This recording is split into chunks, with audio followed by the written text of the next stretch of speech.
Everybody, I think we're ready to start our afternoon session. All the commissioners are here. One thought she may be late, but very well. I'd like to call this meeting to order. We'll start with the introduction of the commissioners and then other staff people. You want to start? Randy Dahl, Leon. Good afternoon. I'm Deborah Bolton from Garden City. Tom Dill, Salina. I'm Gerald Lauber from Topeka. Frank Meyer from Harrington. Don Budd from Kansas City. Robert Wilson, Pittsburgh. Sheila Camus, Commission Secretary. Todd Workman, Topeka. Keith Sexton, Assistant Secretary in Pratt. Chris Tymason, Legal Counsel. Okay. I think we have a revised agenda. Is there any additions or deletions to these agenda items? The new agenda just has, we added an item, forms update that Linda Lannerman will provide during general discussion. And I also provided you with several emails we've received regarding Sandhill cranes.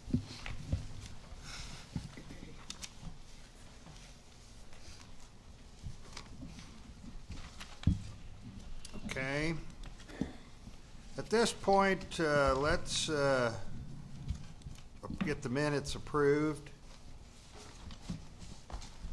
Can I have a motion for approval of the minutes or discussion of any changes?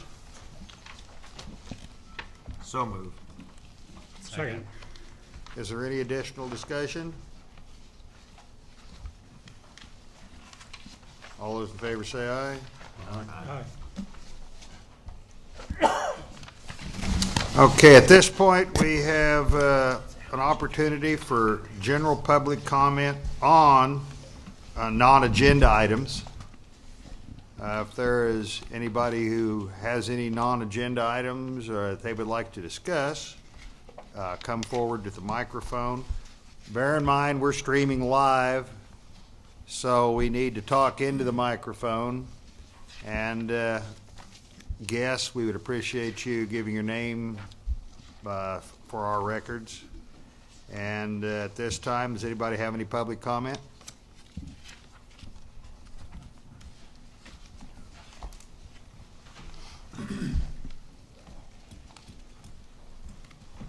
Tim Don, just with the Quality Deer Management Association from El Dorado, Kansas. I just wanted to present to the commissioners here. We've got free memberships for the commissioners. If they would like to receive one today, I just need you to sign up so we can get your mailing address and everything correct. It's just part of our continuing education we do for our folks in wildlife and parks and those in the general hunting public to understand more about management of white-tailed deer. Also, I just wanted to let everybody know that we're also we'll have a banquet in El Dorado June 9th. It's at 5:30 in the evening. It's on a Saturday. So if any of you wish to attend, please get with me. I've got tickets for that also. But otherwise, we do have free memberships for you today. I just have to get you to sign up with me sometime when you get a chance during lunch or some other time period. That's all I've got. Thank you. Okay. Thank you, Tim. Is there anybody else that has any discussion on non-agenda items?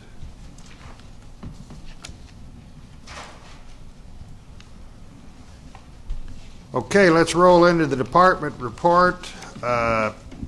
Agency and state fiscal status. Robin is not here. You going to handle that, Chris?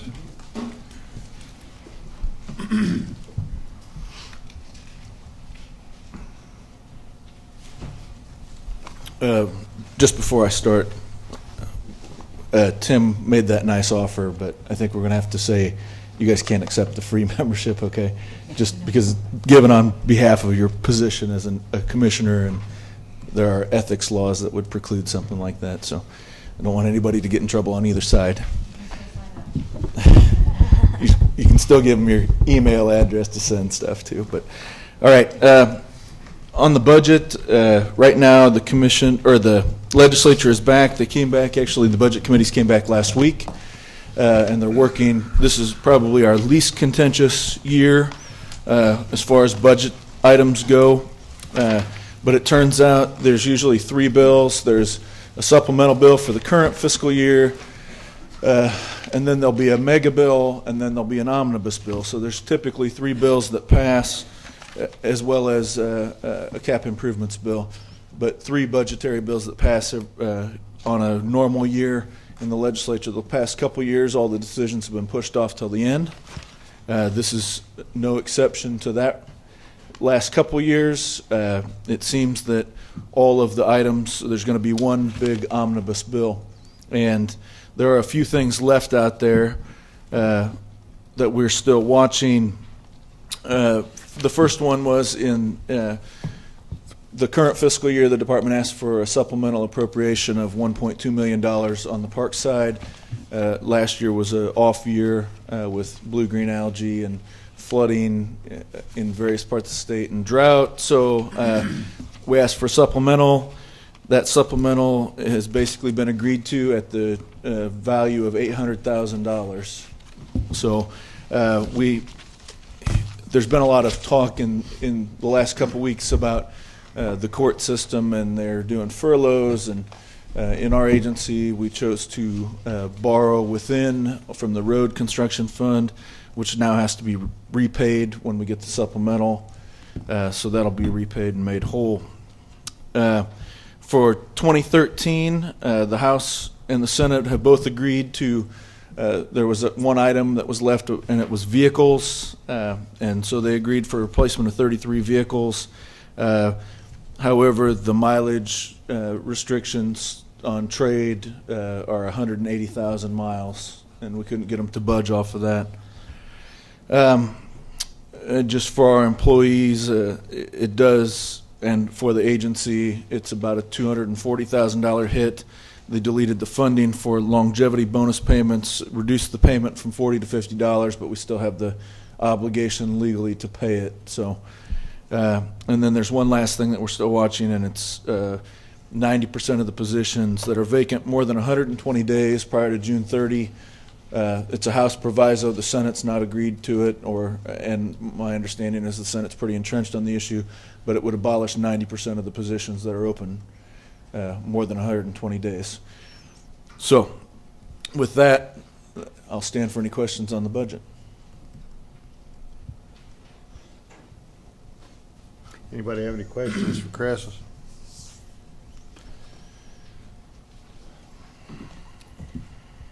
Well, if not, there may be other questions result if you go into the 2012 legislative report. Right. Okay. 2012 legislative update. I'll try to keep this shorter. There's still a few items that we have left out there. We're in what's called the veto session. If they use the full allotted 90 days, I think the last day of the session would be May 11th. There are those major items we talked about at the beginning of the year that are not department initiatives. Tax, budget, redistricting is the huge one that's out there right now. Capers reform, and there were like 7 we talked about back in January, and then we have to fit all of ours somewhere in the middle there. Senate Bill 288, anyway, they still have to do the redistricting, they still have to do the budget. Those are 2 items that have to be done before the legislature leaves.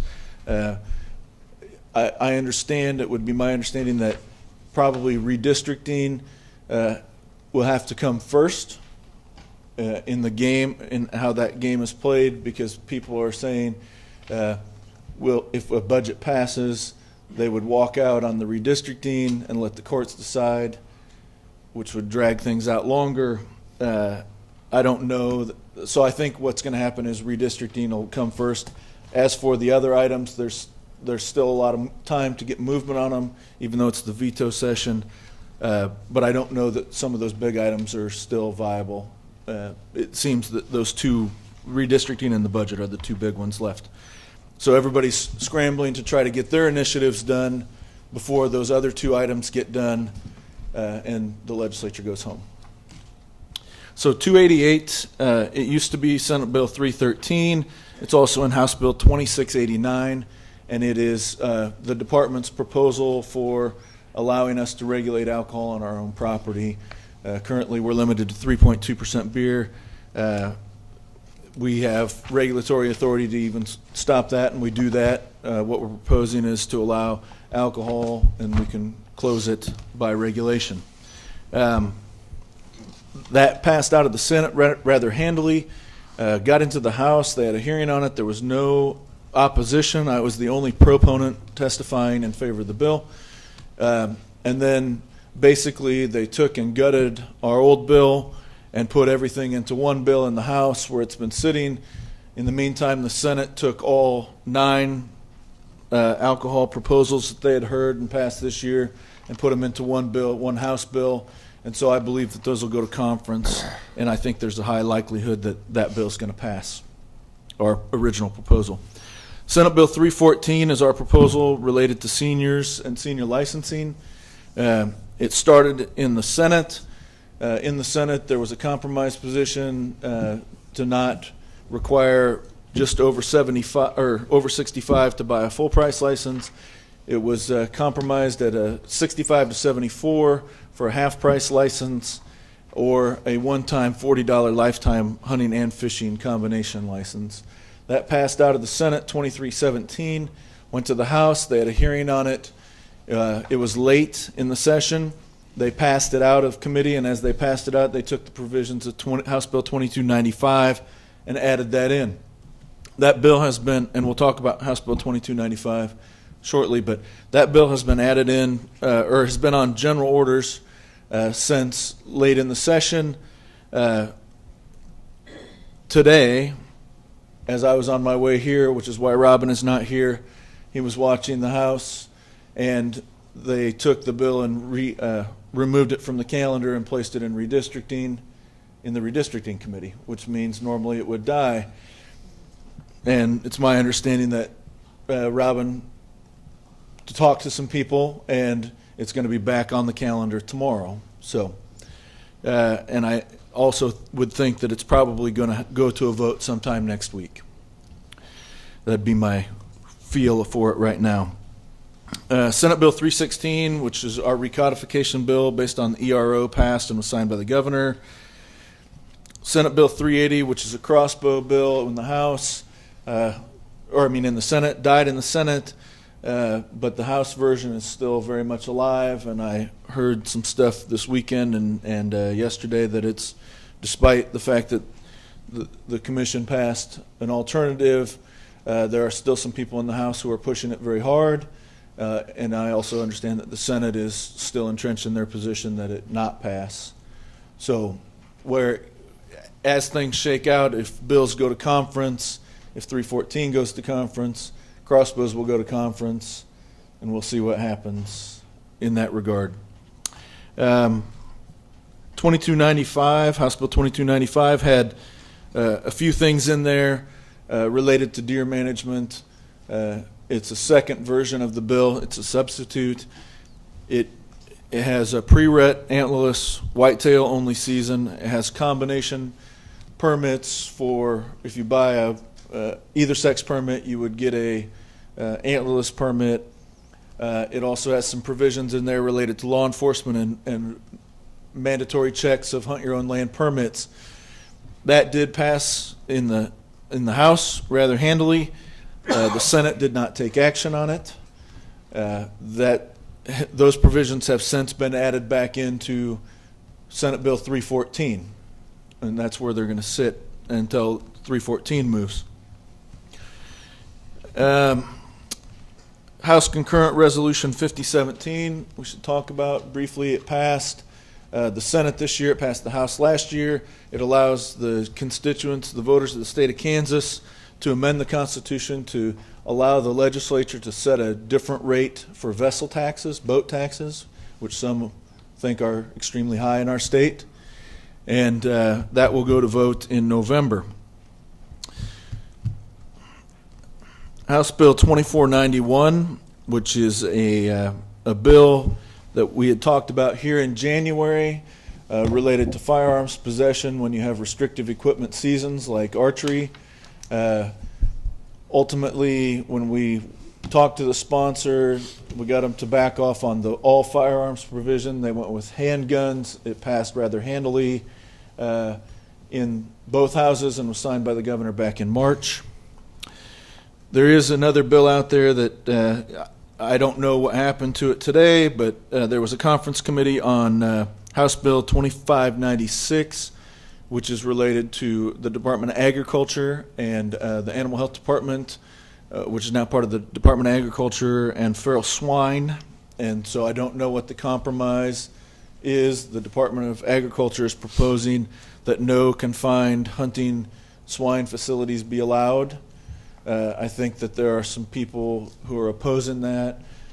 We've just been peripherally watching and seeing what's going on, but it did have a conference committee today, and I couldn't be there, obviously, so I'll get the scoop probably tomorrow.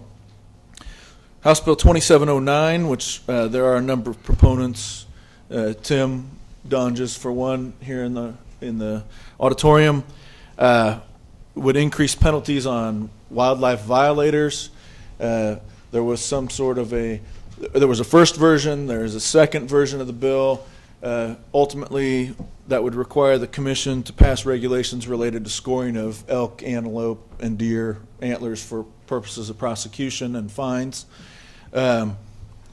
So if the bill passes, look for that this fall, hopefully. But it does increase penalties for wildlife violators. That bill passed rather easily out of the House. It does also make one change related to purple paint, and the proponents of that change wanted it to be blaze orange. So there's a phase-in period. Their concern is that purple fades rather easily. And so that did pass the House, which means it's a conferenceable item. So also on the House floor, there was an amendment that allows landowners to basically haze wildlife off of their property by shooting at them from the road, which the department opposes, but it did get on. And so if it goes to conference, we'll have to have a long discussion about that. And House Bill 2729 is the department's annual vehicle permit issuance that we would do at the county treasurer or at the time of registration of your vehicle. That had a hearing in the House. There was a glitch in the system, essentially, in my opinion, and the conference committee report was lost. It was before turnaround. The bill was blessed. I had to go back to committee. It was a long process. Finally, it got out and was passed by the House. I think the vote was in the 80s, 85 or so.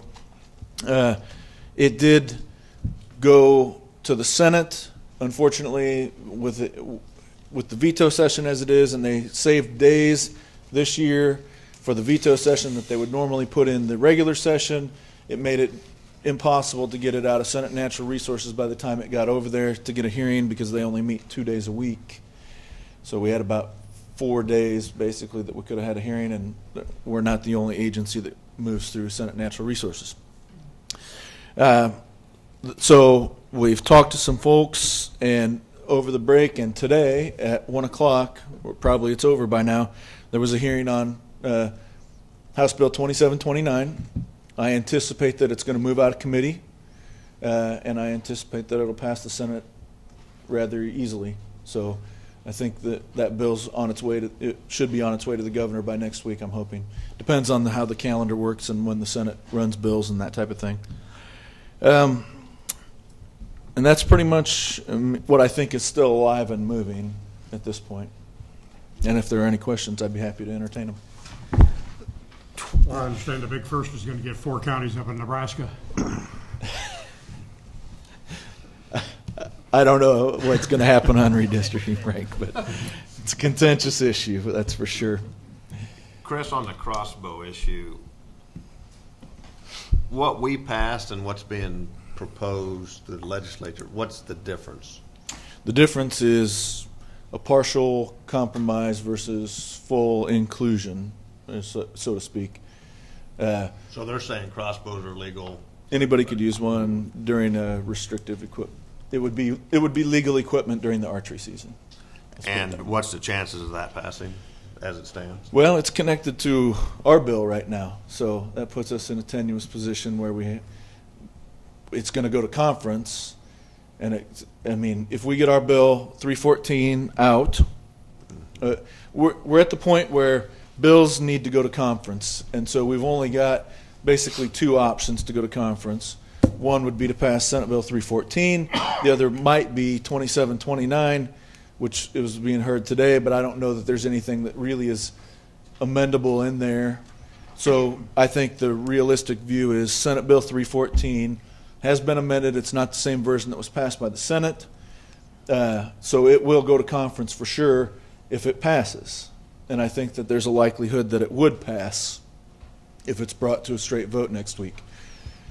So at that point, there will be all the jockeying on what's in 2295, what's in 314, and what's in 2709.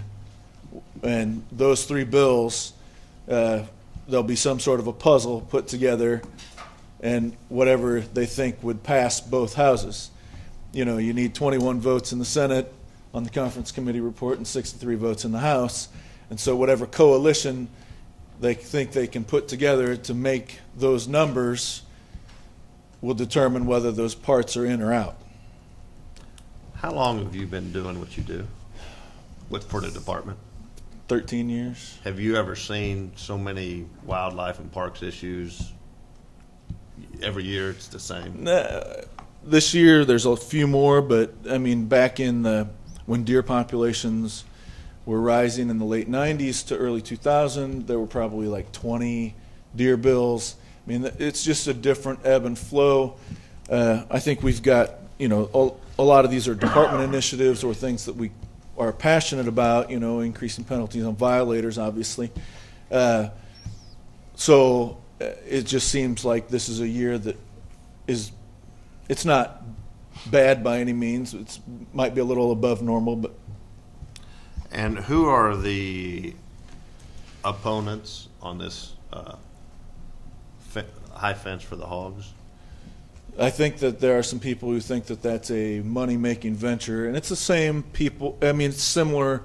When we talked about this several years ago, and there was a proposal to ban feral swine hunting in the state, and it came from the Department of Agriculture or Animal Health Department, and the department supported that, and we had people come to the commission meeting and say that they were going to release 2 hogs for every one that's shot, and, you know, there are people who think that it's a game species and don't realize the ill effects of having wild populations in our state. But then there are I don't know that there are any confined hog operations out there, and really, you know, we've tried not to get right in the middle of the fray. So Maybe we've we got should enough have of our own. Maybe we should have a high fence armadillo hog hunt. What do you think? What is the feral hog population? Is it going down or stable or? It's my understanding, and you know, Mitch would probably be a better person to answer that. But you know, from what I understand, is our population is going down because of the measures that we took 5 years ago, and people are starting to look at Kansas and say, "Wow, they have a good idea, ban feral swine hunting." And you know, the most effective method of killing feral swine would be either aerial gunning or large-scale trapping. When one individual shoots one and they all run off, it disperses them and they breed, right? And so I think our Kansas plan is actually working and being touted across the nation as a good idea. Chris, which bill has the, is it 314 that has the pre-rut antlerless hunt, so on and so forth? Yes. There are 3 or 4 deer items in that bill. Yes. Is there one that is desired by the proponents more than others? Well, I don't know that. You know, the one on law enforcement requiring us to check 25% of hunt your own land permits. I don't know that that's actually got steam, but you know, when we analyze the cost benefit analysis, we're talking about expenditures of 12.5% of our law enforcement division time, which is about $600,000. And even if you said those were all fraudulent permits, you know, that's a $93,000 loss. It doesn't make a lot of sense financially to do something like that. So I don't know that that one is going to hold up in the whole scheme of things. Not that we're not checking hunt your own land permits, because we certainly are. The pre-rut antlerless, see, again, that deer bill, 2295, is a coalition of a number of people or proponents who seem to think that they want to do something to reduce deer numbers. And so I don't know that there's any one item in there. I've heard, just like I said, this weekend and then Monday and Tuesday was the Kansas Sportsman's Legislative Caucus, that I hear that there's a renewed push on the crossbow issue. I also, I don't know that, I think if the department is successful, I think in fending off this proposal just in general, because I think it's usurping the commission's authority and the department's authority, I think that the hunt your own land permit thing will go away just because it's not economically feasible if you want to look at it that way. I think that the Senate is pretty entrenched on the crossbow issue, particularly based upon the ability of the department to have taken regulatory action during the session to stop it. So I think that might stick up and not make it out. I think that there's probably more of a likelihood of a pre-rut antlerless mandate for 2 years. It's got a 2-year sunset, or the combination permit issue. I would say those two have the best likelihood of getting out of that if the bill gets out. If you rank them in order, pre-rut antlerless, combination permit, then the crossbow, then the hunt your own land.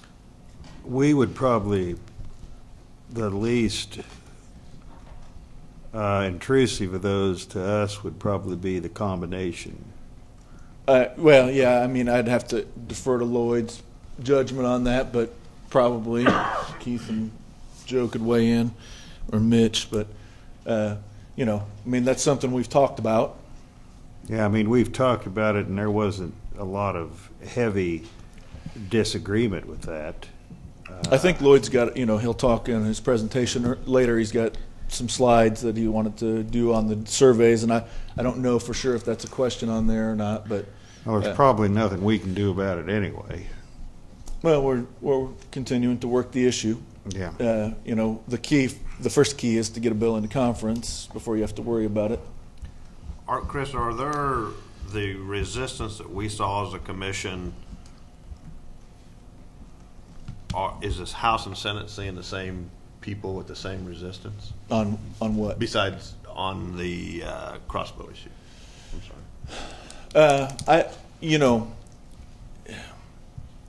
I don't know. I think that, you know, the Bow Hunters Association is very well organized, and I think that that played a big part in preventing the Senate that from coming out of there. You know, in all fairness, you have to look at Lloyd's survey data, but if I remember just generally the splits when we started in January, you know, 8,000 people opposed or strongly opposed, 2,000 people neutral, 6,000 people in favor. I mean, obviously there's a constituency out there that is supportive of it, and you've seen, you know, Mr. Wood has been here several times, but the people who want to make time and email and contact their legislator make a difference. Whatever side you're on, that makes a huge difference when you actually contact your legislator. So I don't know, because I'm not privy to the information, but I venture that it's the same people who are very passionate about the issue who are contacting their legislators, just like they contacted you. Are there any other questions for Chris? Any questions from the audience? Make a comment? Yes, would you come up to?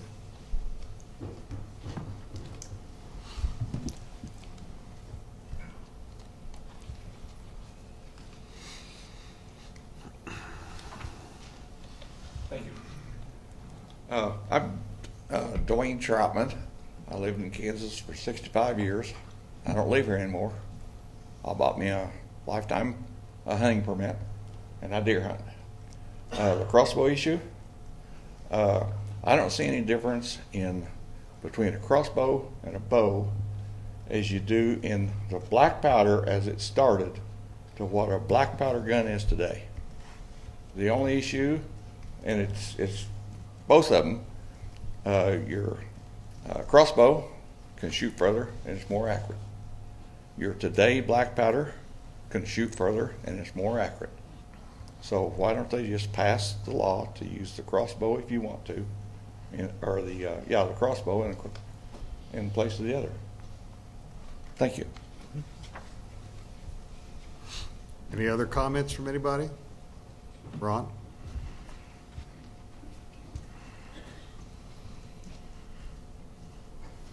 I'm Ron Klataski from Manhattan, and I'm just wondering if the legislature is distinguishing whitetails from mule deer, because I see it being far more problematic if they're imposing more season on antlerless mule deer.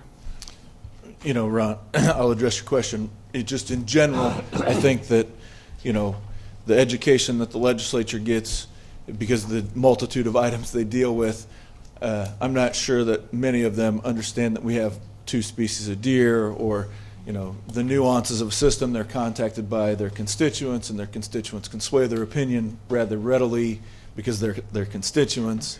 And so, just in general, that's why the department opposes the bills, because we want to have the discussions here, right, well, amongst where we can have a well-rounded discussion and amongst people who know what they're talking about generally on all sides of the issue, rather than just people with a small little bit of understanding of the system.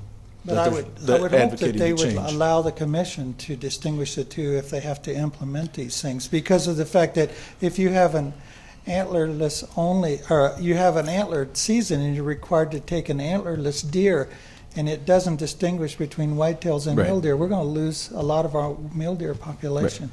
I agree with Ron, although we had a constituent 2 or 3 meetings ago drove for several hours to come up and tell us that our problem was not whitetails, but we needed to do something about these mule deer. And he was very emphatic about it. His gardening had just been destroyed. And there's no question that at certain times of the year, mule deer kind of bunch up and can cause some issues. So, but I think that's a good point, but I don't think what I would consider the questionable rationality of some of these deer bills, they're just not based on much scientific thought. It's more of a visceral response. And to Ron's point, as the bills move and there are compromises or suggestions made by the department as to the language, we obviously try to get the most flexible language in there. So I think if something did come out, I think we could probably curtail, or if it goes to conference committee, you can try to make some suggestions such as that, and usually that ends up in the language. But any other thoughts and comments for Chris? Well, thank you. Thank you. Okay.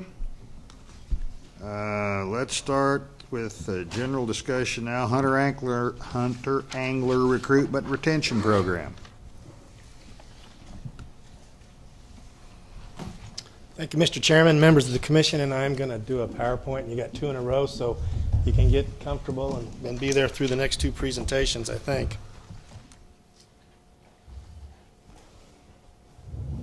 Can you cue up, pass it on, Jason?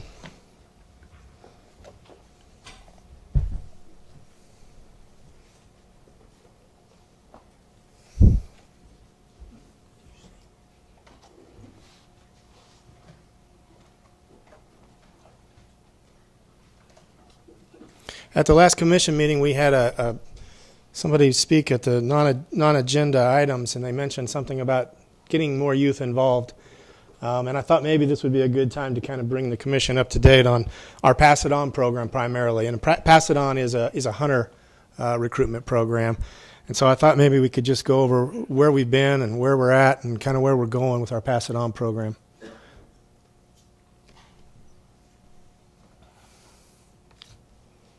We actually started this clear back in the late 90s, early 2000, I think. Then Director Steve Williams and Assistant Director Rob Manus were looking at... That's the wrong one.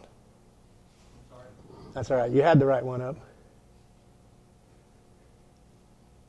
They were looking at license sales, and we were looking at a declining hunting license sales.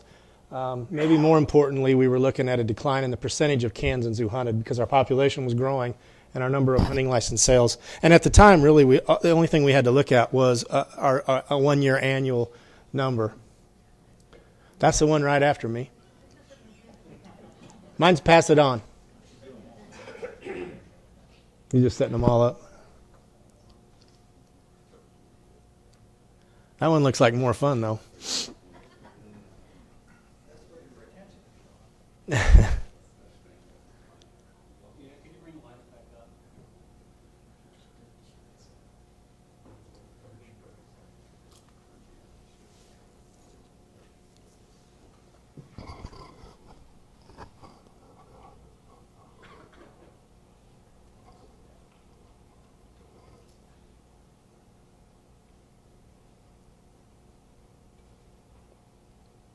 That's it. Thank you.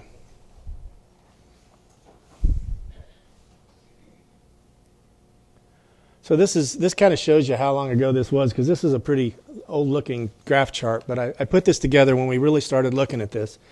And back in the 70s and 80s, our hunting license sales was driven by birds, upland birds. That was what drove, our funding as well as our hunter numbers. And you can see how closely hunting license sales mirrored the pheasant harvest. This is pheasant harvest in the gray. And of course we can look at 1983, our landmark year when we set records in just about every harvest we had. But historically, when we had lots of pheasants, we sold lots of hunting licenses. And when our pheasant populations went down, our hunting license sales went down.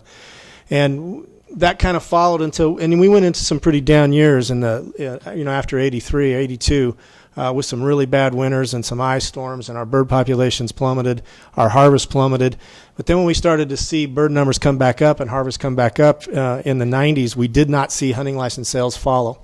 And that's one of the reasons we started looking at this. And I think Steve Williams, coming in from Pennsylvania and Massachusetts, had seen other states east of here see similar declines in hunting license sales. So that's when we really started looking at this and started trying to figure out if there wasn't something we could do.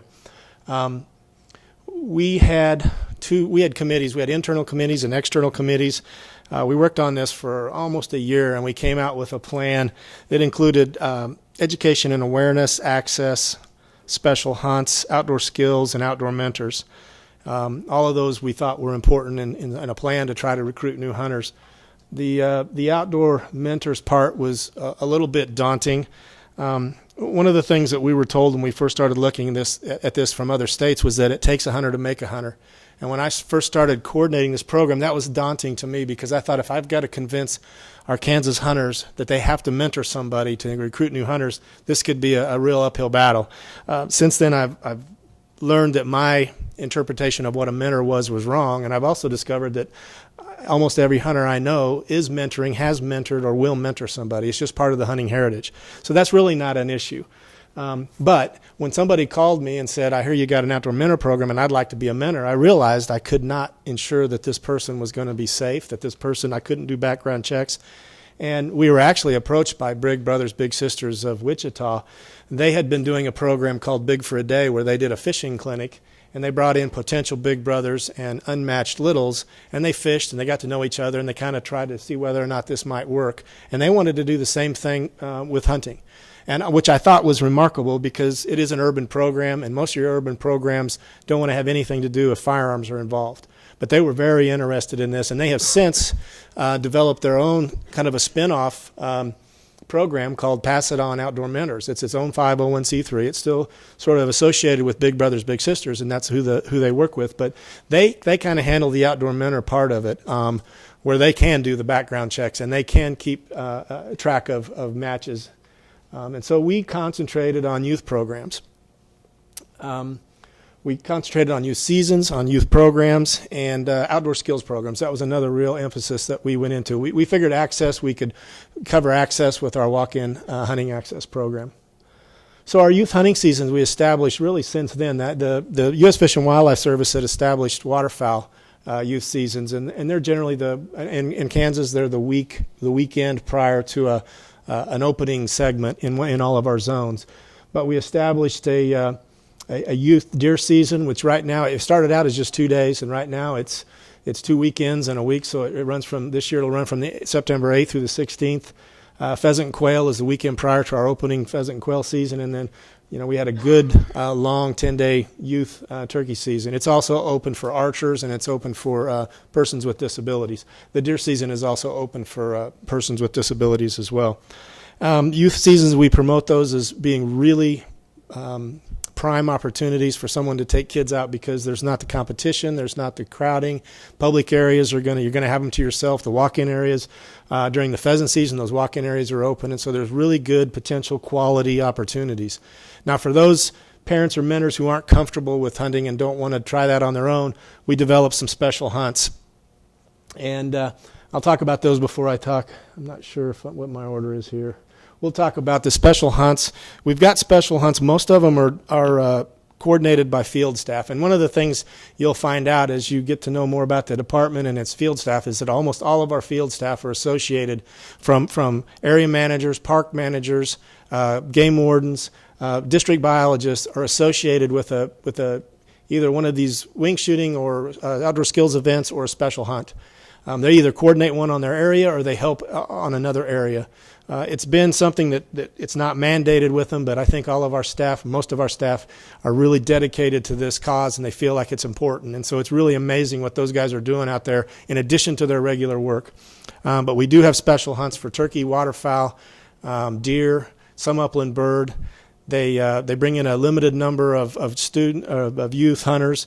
They pair them up with a guide. We want them to require a parent or guardian to accompany that guide and that youth hunter. They're highly successful. They can help teach a parent or mentor to be that mentor because they can figure out it's not that hard. We can go home. We can do this next weekend. It gives those kids a chance to experience it. And I've come to believe that there's a lot of things we can do with education and awareness, but you really got to get a kid in the field. Whether you got to put a fishing pole in his hand or you got to put a shotgun in his hand, he's got to feel what that adrenaline rush when a pheasant flushes at his feet or a deer walks out into the field. That's the way to get kids involved in this. It's not possible to do that on except during those youth seasons and during the regular seasons. So we do a lot of outdoor skills events, and wing shooting is one we focused on. And the reason I've focused on wing shooting on our outdoor skills is because, one, we have such a strong bird hunting tradition in Kansas. We have really good bird hunting opportunities from dove through duck to pheasant to quail. But it's also easy to accommodate. We can do a wing shooting clinic on a wildlife area or even a park area that's not utilized. I need 300 yards of downrange safety area, a mowed area, some picnic tables. We can bring in some kids and we can shoot for 2 or 3 hours, and we can give them some real shotgun experience and teach them how much fun it is, and also maybe give them some skills that are going to make them more successful, give them some confidence that this is something they can do. And so we've really worked hard at this. I've got 4 folks in the field that they're part-time employees that have shooting trailers. They travel around and do these. We've done a lot since 2003. As you can see in those stats, the number of shotgun shells and targets we've thrown and shot. We buy our targets by the pallet, and we buy our shotgun shells by the pallet in Pratt. And we want to get as many of those out there as we can. This is a picture of Jim Kellenberger. He was a retired law enforcement regional supervisor from Dodge City. He started in 2003 after he retired. He'll do 25 or 6 or 7 events this year, so just about every weekend and several during the week when he starts up in April and goes through the end of September into October. And he'll have anywhere from 10 kids to 25 kids. If we got more than that, we want to have more than one shooting instructor there.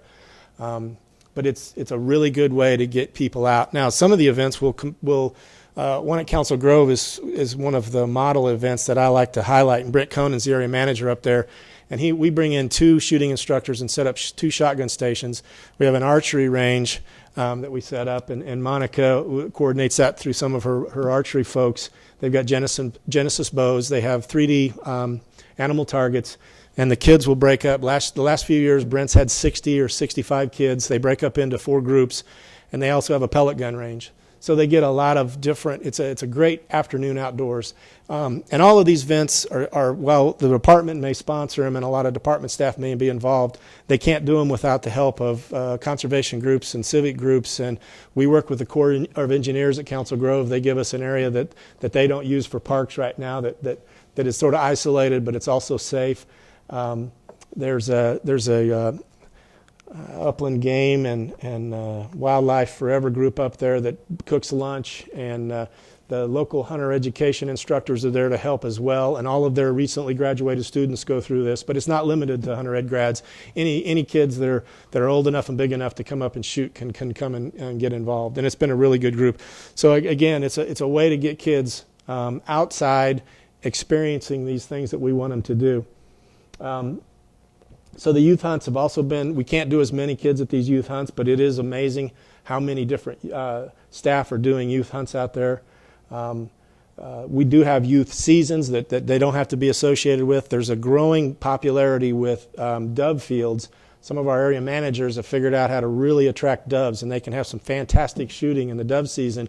And a lot of them will set fields aside for only youth hunters or youth mentor pairs. And that's been really popular as well. They don't have an organized hunt where you actually have to draw for a limited number of positions, but they do get a chance to go out and hunt where other folks don't. We also, another part of this that has sort of evolved is working with outside organizations that are doing any kind of a youth shooting sports program. And, we've helped with archery in the schools. Our hunter education side has been getting hunter education into the physical education curriculum in our middle schools. I've worked with a growing number of 4-H clubs around, especially the western part of the state, but not limited to the western part of the state, that start up a sport shooting program. And what I do is it's kind of like a grant program, although I don't give them money. I will buy shells and targets for them. And I'll get $450 worth of shells and targets for them.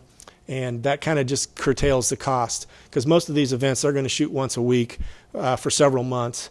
A lot of them will culminate in a statewide shoot up at Kinsley called the Kinsley Kids Classic. Frank O'Brien puts it on, and they get enough kids they can't shoot them all at one club. They have to shoot a lot of their singles at Dodge City, and then they move over to Kinsley to shoot the rest later in the afternoon. And we work with, I've got a growing number of Boy Scout troops that want to get some shotgun shooting instruction. What we try to avoid is a merit badge situation where the kids run through and shoot 2 or 3 times and then they've shot the shotgun. We want to get them multiple turns at the station. We want to teach them how to shoot a flying target. We want to give them a little bit more than that. So we'd rather work with small groups and get extensive shooting and instruction in more than one target presentation. So we are working with troops that are wanting to get involved, and that's the same kind of grant. Local gun clubs, same deal. If they apply for this, I'll help them out. We've got several high school clubs and college. Right now, Hayes has got a really good shooting club, but I've helped with Colby, and then Pratt Community College has a real active shooting club right now, and we help with those just to curtail the costs on the shells and the targets. When I said when we first looked at the decline in license sales, we were just looking at 1 year.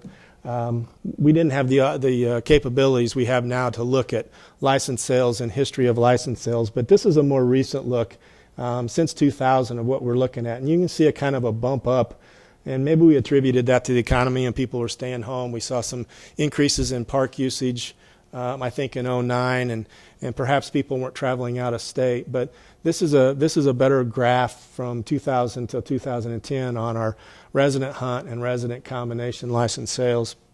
But one of the interesting things we found out, and I think Mike Mitchner probably is the one that discovered this, and we weren't able to do this until we had online sales and we had an electronic bank of data that we could go and look at individual buyers, but it's the churn rate. And I'm sure you've heard that we've talked about that before, but a large percentage of our folks don't buy a hunting license every year. They buy one every 3 years. So we have more hunters within our ranks than maybe 1 year's license sales will show you, but financially that's still something that hurts us, and that's something that we've tried to look at incentives, early buy. When we did the turkey combo permit, where we said if you buy it before March 31st, we're going to give you about a $7 savings, and that was an incentive that was attractive to people, but we wanted them to buy them before the season opened, so that they couldn't wait the night before and then decide they didn't want to go because it was rainy or it was cold or they got busy or something like that. So we're looking at ways. So I guess there's the good side of this is there's more hunters out there than 1 year license sales figure would show you. So this is kind of the finale of this. This was a little girl that killed that buck on the Grand Osage Wildlife Area, the old Parsons ammunition plant down there, at a special youth hunt. And right now access is pretty limited to that area, and so Rob's doing some limited youth hunts. He did some limited turkey hunts this spring, and he does limited deer hunts. And I think it's one of those evidence of what you can do if you put a kid in that situation, and they've. One of my best examples was a little kid. Anthony Deer Hunt was one of the first youth hunts that we had, and we started it clear back in 2000. Brad Old was one that originated that, and I helped with that for several years after he started it. And I had a youngster whose neighbor actually brought him. His neighbor knew he was interested in hunting, and he brought him to the hunt. He hunted with us, and he was really confident. He shot his rifle extremely well in the practice range that afternoon, and when we got in the blind, he had no doubt that when a deer walked out, he would be able to kill it calmly and coolly, because he'd been playing a hunting video game, and he was really good at it. And we sat and talked for about 30 or 45 minutes until a deer stepped out. And then Chase kind of went to a puddle of mush when he saw that deer. And it was kind of funny because it stepped out for about 20 seconds and then went right back into the trees, and we didn't have a chance to do anything. And I realized how hard he was breathing and how excited he was. And I said, it's not like a video game, and all he could do was shake his head. So he ended up getting a doe that later that evening and was truly, truly excited. And that's when you figure out that you can't do it with the internet, you can't do it with video games. You have to get kids out in the field, and there is no silver bullet. There is no big program that's going to dramatically increase license sales. But I guess, and I'm going to just be on a soapbox for just a minute. Through this whole thing, we started out, we wanted to sell more licenses because everybody in here knows that hunters pay for wildlife conservation. If we don't sell licenses and permits and we don't gather that federal aid that we get for license buyers, we don't have our wildlife management programs. And that was our primary goal at the time. Now, most of the people that are associated with this, they feel very strongly that the hunting heritage is important and that we need to keep that hunting heritage going, and that all of the people that are working with these programs want to see kids get the same opportunities they had growing up. They think it's really important. But one of the things I've discovered is that it's deeper than that. It's more profound than that, more valuable than that, perhaps. In all these youth outdoor skills days and working with kids shooting shotguns, I've been around enough of them to see maybe thousands of kids. And they're not all great shotgun shooters. They almost all had fun.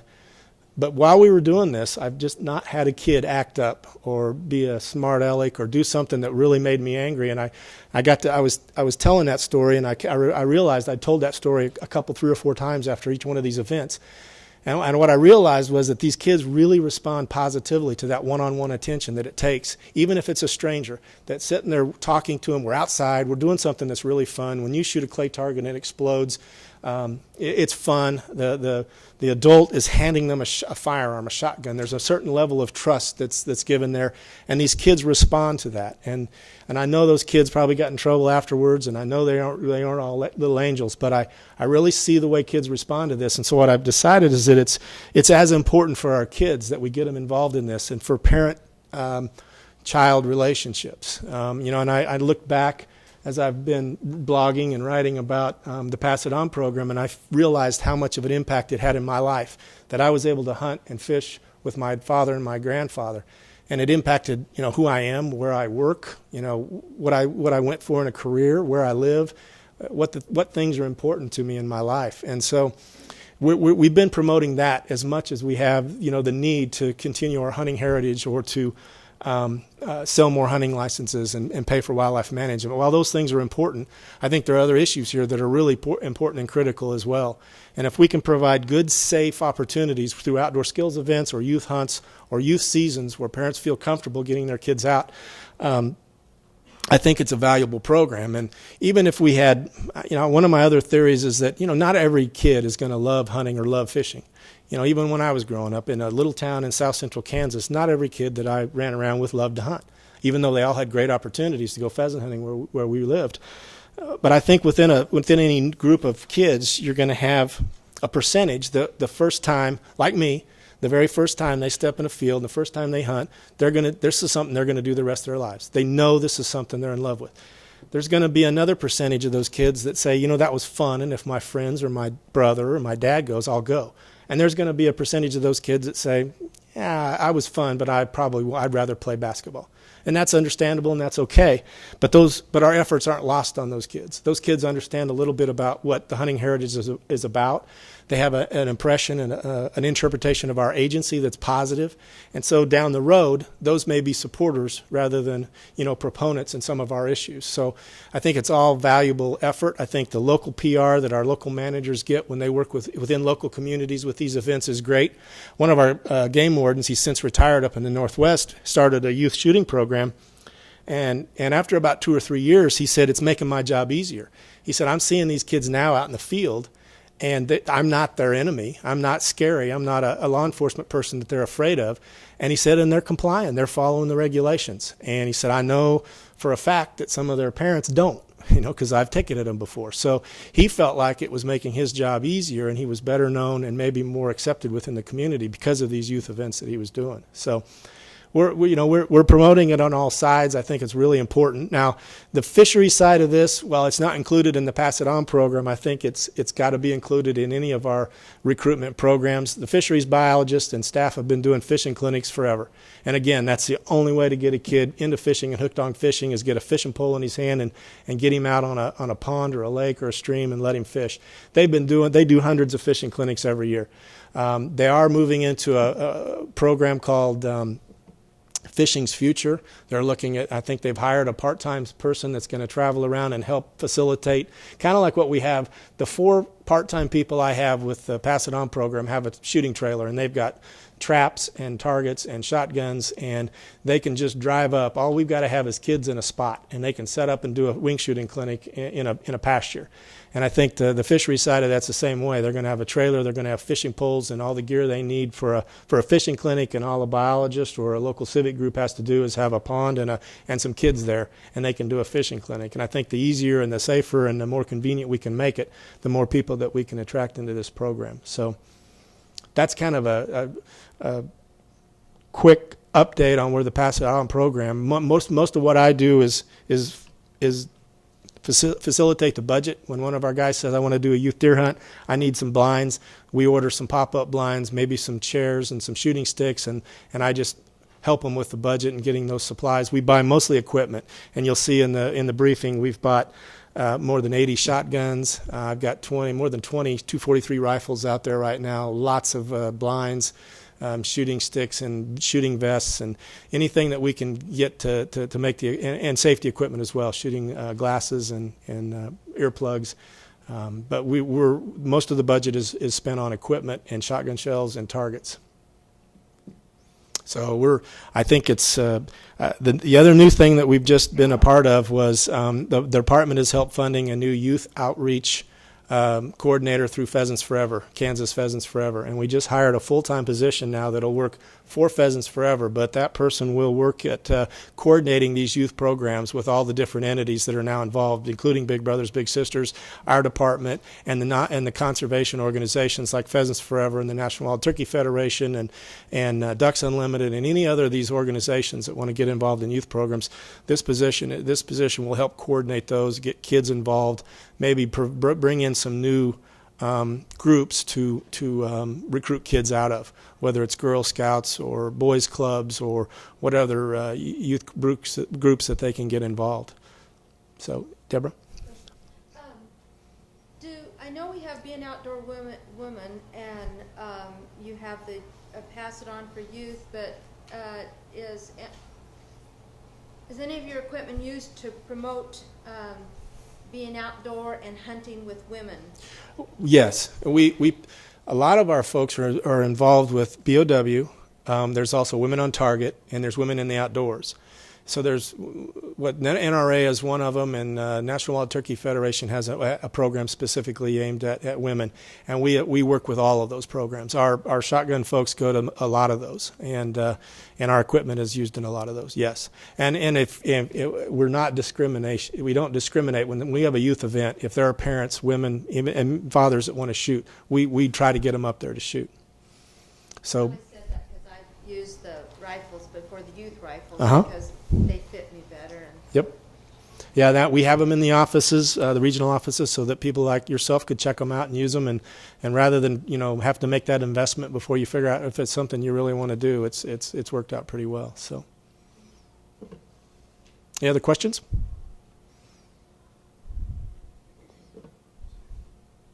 All right. Well, we'll pull the lights back up, and I think Susan has a PowerPoint next, so I think you guys can.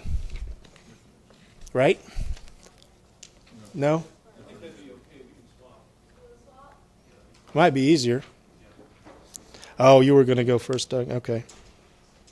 Well, actually, I think Linda's first. Linda's got arms. Oh, I don't have the updated. I don't know where she is. She's in the back, yeah. It's Linda first. No.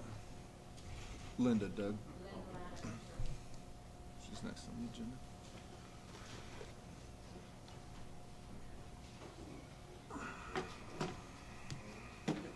Here, I have it all figured out.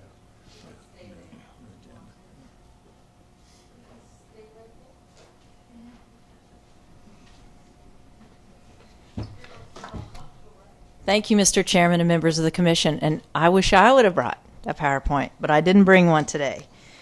We launched our outdoor recreation management system on April 17th at 12:01 a.m. So we brought staff back in at 11:30 the night before. We were on a conference call with our active folks out of Canada, and we just sat there and watched the traffic go on the internet. And it was exciting. We have some wrinkles still to resolve, but for the most part, it's been very positive. And what I want to tell you today, I pulled numbers this morning. We have received so far over $240,000 through the reservation system. That is from 3,400 reservations, and that's for 14,000 nights stay. And that will be our camping, and it includes cabins also. What is even more exciting to me is it takes some of that money out of the field. So in those gates or in those offices, that much cash has came through the internet system and not in as a cash sale into those offices. That's important. In addition to that, we are starting to look at statistics that we haven't been able to do before. So we've been able to see who our customers are, our annual campers, even though the annual camp permit and 14-day is not sold in that system this year. We're able to see that maybe some people are trying to slip by a discount for their friends on the annual camp permit, which we've known possible. That's possible. But we haven't been able to catch them. We can see it today, and we can send them an email and say, "Oh, guess what? You don't get by with a discount on this because the annual camp is not in your name. It has to be in your name." So it's going to allow us to evaluate those permits that we have, who's using them, how long the annual camp's being used, who's using those cabins. We did find out just on the little bit that we've received so far, our normal nights would have been about 3.3 nights per stay. Through this traffic, we can see we're at 4.57 nights. We do have a reservation fee attached to that, and it's to even walk-in traffic. It's $3. But what we did is we took away the Kohl's fee. So if you stay 3 nights, it is cheaper than our old system. The downside, though, is we're collecting your data. For some people, that's the downside. We have to have the Social Security number put in there. Once it's in the system, it's there, though. And so as we get more people in the system, it will get easier to use. They don't have to provide that each time. So we have had many, many positives. We're still trying to work out the implementation in the field once they arrive and how we're keeping track of those reservations.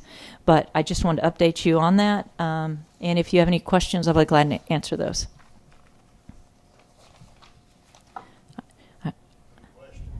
Please give me a call if you get something from the constituent groups. Thank you.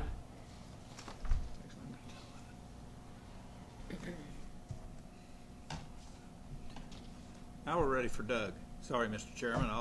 And this one does have a PowerPoint to it too, so I'm kind of taking a little different format here. Yeah, that'd be fine. Susan can do her PowerPoint, and then we can.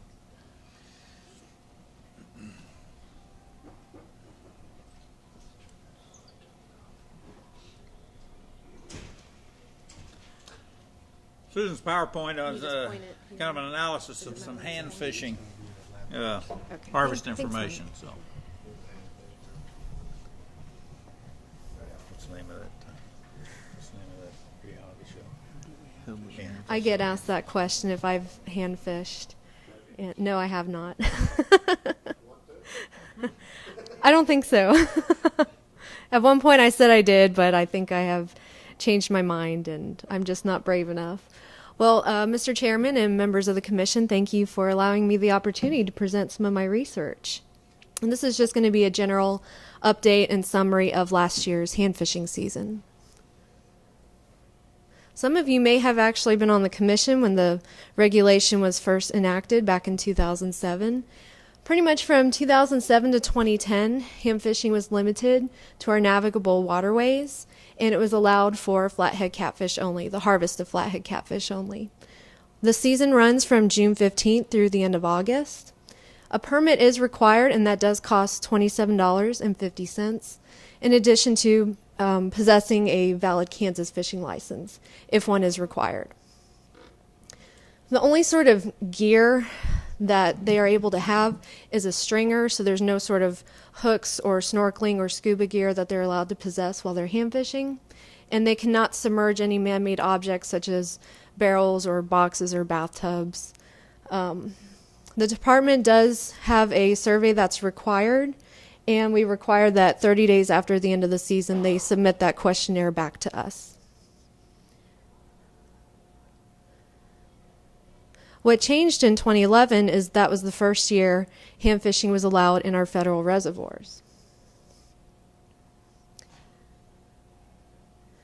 Before I go into results from the survey, I just want to introduce to you some of the permit sales. And you can see for the most part we're not talking about very many permits here. And from 2007 to 2010 it was pretty much less than 100 people each year. We saw that big bump in 2011, which we think was due to the fact that it was opened up to federal reservoirs. It'll be interesting to see what happens in 2012 if we continue to see that bump.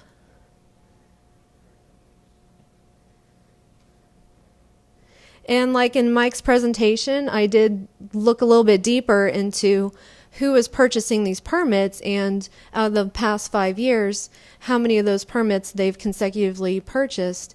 And you can see that 90% only purchased the permit 1 year it was available. And we have 4 individuals who are diehard handfish anglers and have purchased the permit all 5 years it's been available. As I stated earlier, our survey is required. And we're really trying to understand these 3 concepts and kind of get at these objectives from conducting the survey. We want to know about hand fishing participation, flathead catfish harvest, as well as various trip characteristics.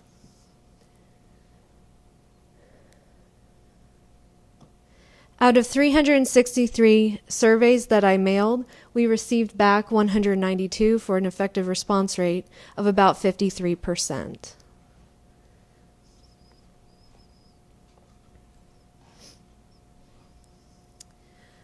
Moving on to participation, something that I think we tend to forget is just because someone purchases a permit or a license does not mean that they participate. So one of the very first questions on the survey is, did you in fact go hand fishing during the 2011 season? And we find that there's about an 80% participation rate.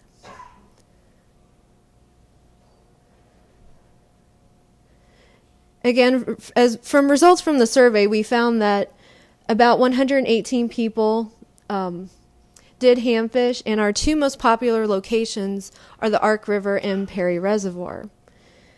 Now, accounting for some non-response, we project that number to be more like 289 people that are actually out there hand fishing.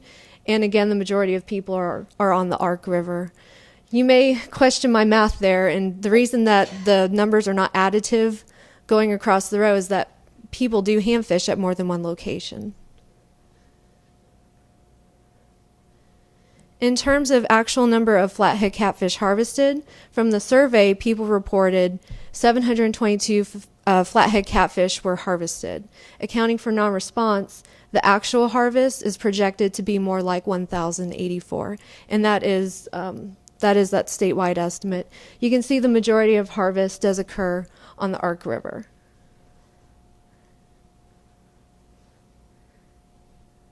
We also ask about the number of flathead catfish released, and the reported number released was 483, again, mostly from the majority from the Ark River. And to project that number actually released, we think it's more like 763.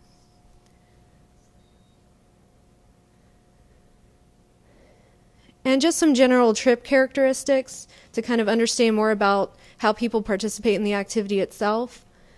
The average party size is around 3 people, so it's somewhat of a social activity, and there were a few brave people who went by themselves. That does happen. 2/3 of our respondents did catch and release a blue or a channel catfish.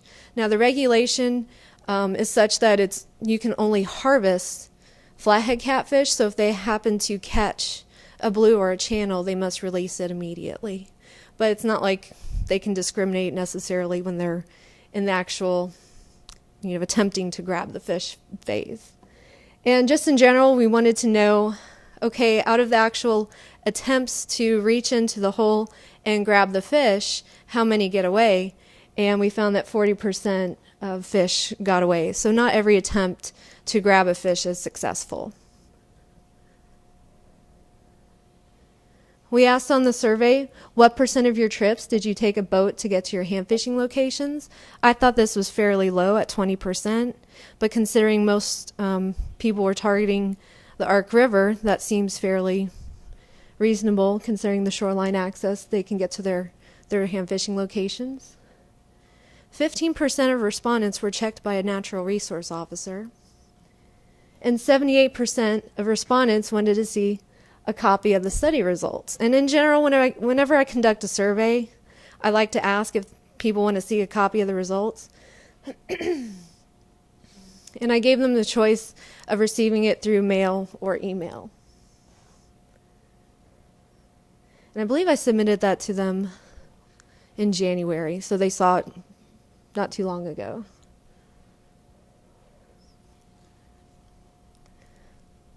This is a length frequency graph of the number of flathead catfish harvested and released in the Ark River.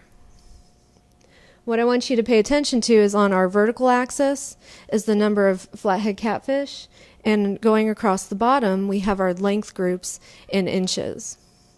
The reddish pink bars are catfish that were harvested, while green is represented by fish that are released. You may not be able to see, I'm not sure if the table's in the way there, but we know that flathead catfish reach sexual maturity between 20 and 22 inches, and so they should be able to spawn during somewhere between that size. What's very interesting is right around 21 inches, you can see that for the most part, handfish anglers begin to harvest more catfish than they release.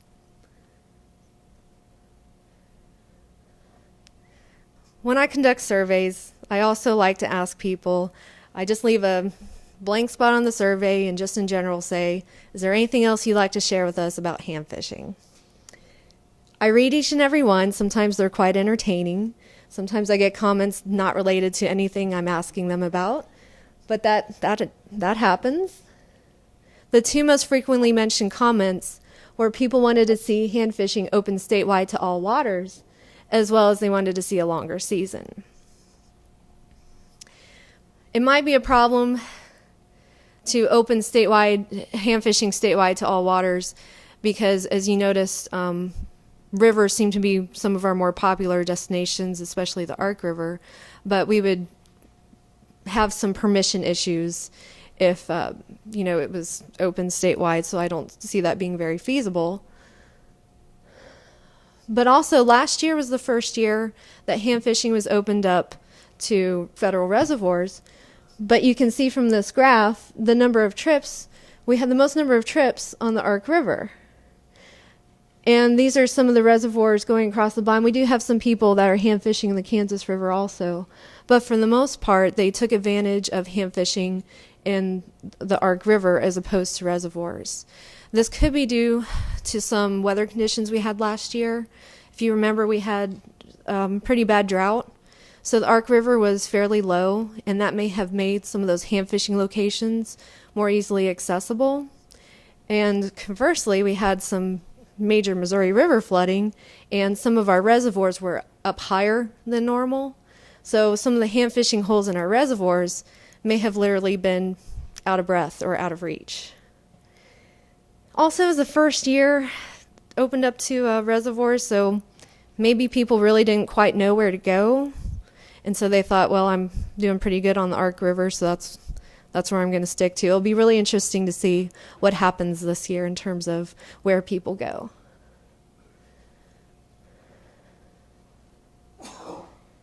Also, people said in their comments, hey, let's have a longer season.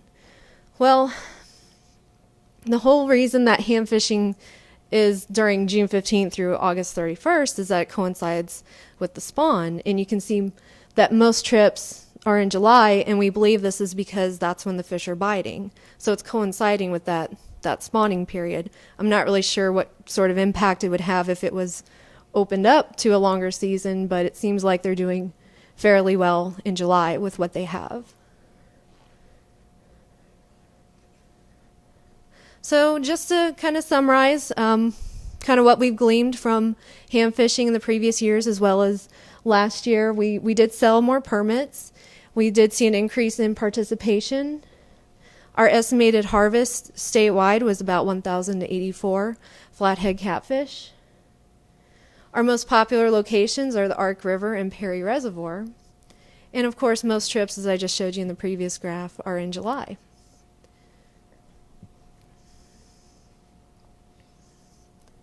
We would like to continue monitoring flathead catfish harvest, but at the same time, I would like to see the survey become voluntary rather than mandatory. We believe that practicing good survey techniques will give us sufficient responses to estimate harvest and still get the information we need to regulate the activity. And thank you for your attention. If there's any questions or comments, feel free to speak up.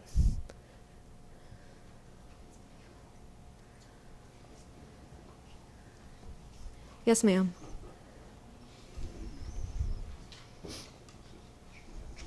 See, guys, not everything's about deer. This is Natalie Donges, El Dorado, Kansas. I had a couple questions real quick just on the hand fishing. I've got to get to my right notes here. How did you think on the 1,000 such that were taken? Do you think that is an acceptable level? And how much higher would you allow that to go before you thought there was too many catfish taken? I don't know at this point we have enough information to really gauge if that level of exploitation is too high. Mm-hmm. We would probably need to do some more thorough population sampling rather than relying on mail survey data. Mm-hmm. So I don't know that I can really answer that. Okay. But and that's the important part to monitor harvest, is to make sure if we start to see large increases. And last year, with the drought, I really don't see it being that high in the future unless there's more low water. Okay. Well, and I know that it's legal like in Oklahoma and a few other states in the surrounding area. And I don't know if they've had any issues or surveys showing that it's hurt their population with hand fishing. But I know that with the popularity of it being on TV now and everything, I was just wondering if there's more of a push now to get it in Kansas and it is definitely becoming more popular. There's a Girls Gone Grabbling video. There's hillbilly seen ham it. fishing videos. I will say that before I came to Kansas, I worked in Mississippi, and it's also legal. They call it hand grabbling in Mississippi. But there's been some research done there, mostly in riverine systems, that show that it's very unlikely to negatively impact the population. For the most part, there's just so few people doing it. Right. So as long as we continue to make sure and monitor that we don't start seeing huge numbers of people taking advantage of this. I mean, 363 permits, that's pretty it's low. not that much. Yeah. Then my next question would be to you were talking about opening it up to the reservoirs, which I didn't know. I don't noodle, so I didn't keep up on it. Excuse me, handfish, and but I know a lot of people that have done it in the past, and I was just wondering. You said something about if we had it in all the rivers.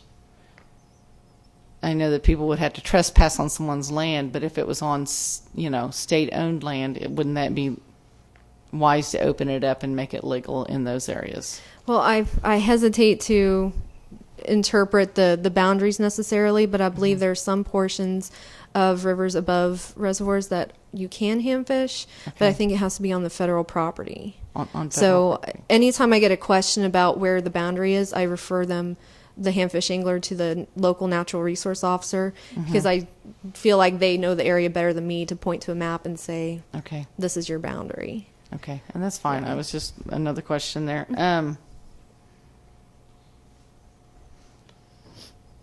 And so your thought was then on opening it into all rivers. I mean, let's just say since I'm from El Dorado, let's pick that out. The Walnut feeds into the El Dorado Lake. So you wouldn't say that if you had permission clear back on the Walnut that you still would not allow that? Law enforcement may correct me if I'm wrong here, but I believe if you have landowner permission, you can participate in ham fishing. But not only in certain rivers, right? But I think it's up to the landowner to give. So you cannot do it. I think past federal property you can't, or federal. But even if the person has landowner permission. Okay, well then. And I guess that's what I'm glad he's asking. here. It would be nice if maybe they looked at doing that. If you, just like hunting, if you had landowner permission in a river, it would be nice. I understand that people can get in a boat and go in, but and sneak in there. But yeah, I mean, I've been up the Walnut, and I'm going to say that's pretty hard to do. You're just about going to have permission in most rivers. Yeah. Anyway, that's just my comment to the commission. Anybody that would think about it in the future, so. To open it up, I think you would, if you look at it in a monetary aspect, that you'd see more people maybe buying the license instead of trying to slip in illegally. And same goes, deer and poaching. We talk about that a lot, but Right. I think if you opened it up, you'd see more people that would love to go hand fishing that can't do it because they're not going to drive clear to the Ark River to go fishing. Right, and I actually have a few people that commented and told me that they purchased the permit just to show their support, and they actually don't participate. Okay. So we have both sides of it too. Yeah. Right. I mean, it's just a comment for the future. If opening it up to owner permission would be great. So Thank you. Thank you. If we did open it, I mean, it is potential to open it up. We're not saying that we're going to do that, but if we looked at that, and then it would be a situation where they would have to have permission of the landowner to be on that stretch. But right now, those aren't open anyway. So, yeah. Okay, why don't we? Yeah.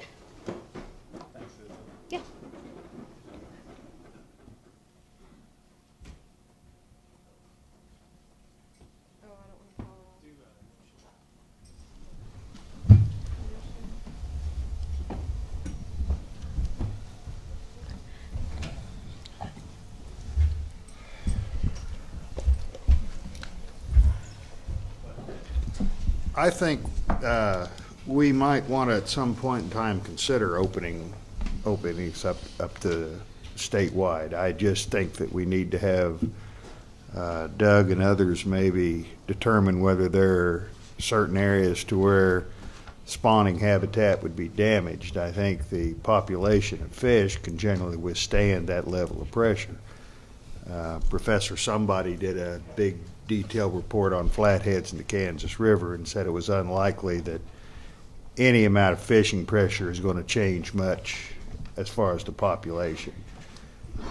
Yeah, one reason I asked permission to have her present her work is because we had quite a few questions from people about what was going on with hand fishing, especially in the Ark River and the upper Ark River above Wichita because of the low water conditions and concerns about exploitation. So again, she's going to continue to monitor the harvest, and we are going to be looking at strategies to maybe get a better handle on those populations through our normal fish sampling procedures, looking at age and growth and other issues as well. So I don't know. I think you're probably right. I don't think it would be out of the question to look at some of the other large rivers in the state that aren't considered navigable and maybe opening up some stretches. But we'd have to do that with input from landowners on each stream probably and get some feedback from how the landowners would feel about us allowing that to take place on their property. Okay. Go on, Doug. Okay. Well, I'm going to just do a little discussion about some potential regulation changes that we may be bringing forward this year. One that's not in the briefing book that I got yesterday. It has to do with the designated trout water in Great Bend, which has been the Veterans Memorial Park Lake. Excuse me, that lake has been plagued by a chronic algae bloom for the last 2 years and has had warnings on coming in contact with the water. The city of Great Bend would like us to move the trout stocking to Stone Lake in Great Bend. So we may be coming to you asking to make Stone Lake in Great Bend a designated trout fishing location as well. And it will be a Type 2 trout fishing location. Then we'll have the reference document changes that we normally have, which be changes in length and creel limits and special regulations that are different than the statewide regs. And we've got a list there of the ones that are that we've considered. The ones I thought I would point out in particular would be El Dorado Reservoir. We've been trying to establish a blue catfish population there over the last 5 or 6 years, and we implemented a 35-inch minimum length limit on that lake to protect the newly stocked blue cats long enough to become established. And I can tell you that we've been very successful. Our biologist now thinks it may be time to look at removing the 35-inch length limit and allowing some harvest to occur. And he's looking at possibly some smaller length limit, say something around the 22 to 24-inch length. And we'll discuss that in a moment. As far as the other changes, most of those are community lakes and either changing length and creel limits or some new lakes that are just coming on board that haven't been there before. And I don't know that we need to go through every one of those right now unless you want me to. We have been asked by Wolf Creek Nuclear Operating Corporation to change some length and creel limits for Coffee County Lake. That lake is operated by the county, but it's owned by the Nuclear Operating Corporation, and it's primarily their fisheries management there is geared to making sure that gizzard shad and other small-bodied fishes don't impinge and plug up the intakes of the water supply there. And so we listen to their recommendations very carefully, and we don't really try to second-guess them. And they've asked to change the 21-inch minimum length limit on change to a 21-inch minimum length limit on walleye, change to an 18-inch minimum on smallmouth bass, change to an 18-inch minimum on largemouth bass with a 2-a-day creel. And they want us to also not allow trot lines or set lines on that lake. And so that would be one of the recommendations that we'd be bringing forward to you. And I mentioned before that we wanted to come up with another option other than the 35-inch or no length limit at all on blue catfish. And so we're proposing a possibility of giving an option for a 24-inch minimum length limit. That would, from Susan's work that she did with our creel survey, both on rivers and in reservoirs, most anglers are throwing blue catfish back when they're less than 20 inches anyway. So to have a length limit less than 20 inches really wouldn't serve any purpose because people aren't likely to keep those anyway. So we had to set it slightly higher than that would still protect them a little bit and provide some biological benefits and some harvest on these lakes where we've been successful in establishing blue catfish. Some other proposed fishing regulation changes. Has anybody heard of the Alabama rig? It's a hot new lure. They sell them at Gander Mountain, and they sell them over here at Cabela's, and I think most places in the state are selling. It's basically an umbrella rig, and it allows you to fish with 5 individual lures at one time in kind of an array with these 5 wires, and there'll be the one goes straight behind the head of the lure, and the others are bent out to the side, and so it kind of looks like an umbrella, and very effective. And in some states, it's legal to fish with lures on all 5 snap swivels.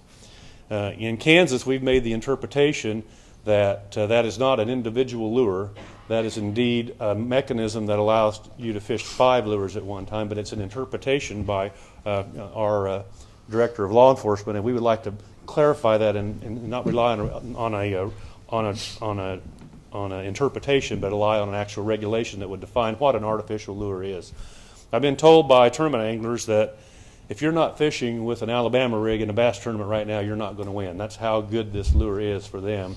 They've also told me that the lure of the 5, if you're fishing with 5, the one that the fish hit about 80% of the time is the furthest one back, the trailing lure. So in Kansas, it would be legal currently under the interpretation to put a hook on a lure with a hook on the very end. Another one of the drops could have a lure with a hook on it, and the others could just be a tractor, such as a spinner blade. It's just a spinner blade or something that does not have a hook on it. So we've had a few people though that have to try to challenge us that indeed it's not a rig that allows you to fish with 5 lures, but it's a rig that is an individual lure itself. And so I think we want to clarify what an artificial lure is. And so the recommendation is to define in 15.1.1 an artificial lure as a man-made fish-catching device used to mimic a single prey item. And artificial lures may be constructed of natural, non-edible, such as hair, fur, etc., synthetic materials, or synthetic materials. Multiple hooks, if present on an artificial lure, are counted as a single hook.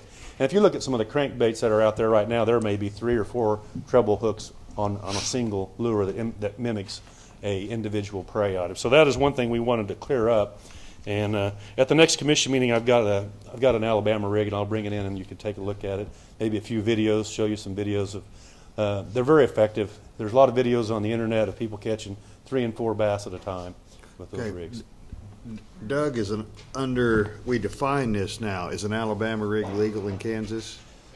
If we define it, it'd still be legal, but it could only have 2 lures on it. As a general rule, you'd have 5 or 6 shad on the hooks. You just have to cut the hooks Right. off and have Right. 2 of them, and the rest of them you could have hookless flash shad spinner blades or something. I talked to the guy in charge of the sporting goods department here in Gander Mountain, and they were just selling these like crazy, and until the public started finding out they couldn't fish in public waters with with all 5 lures attached.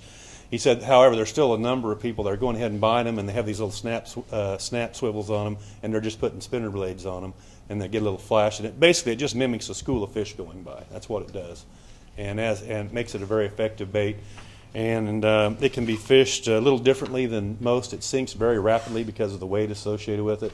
They usually fish with a 65-pound braided line and a long pole with a really fast retrieve reel because it sinks so rapidly. And it's very effective in fishing deeper water off of river breaks underwater, places like that. And basically, except for the Bassmaster Classic and some of the very highest level tournaments, they are legal to be used in most bass tournaments. And the gist is right now it's such a hot lure that if you're not using it, you're not going to win. What we're saying is you can use it, but you be restricted to 2 artificial lures under the definition that we have here. So, any more questions on that then?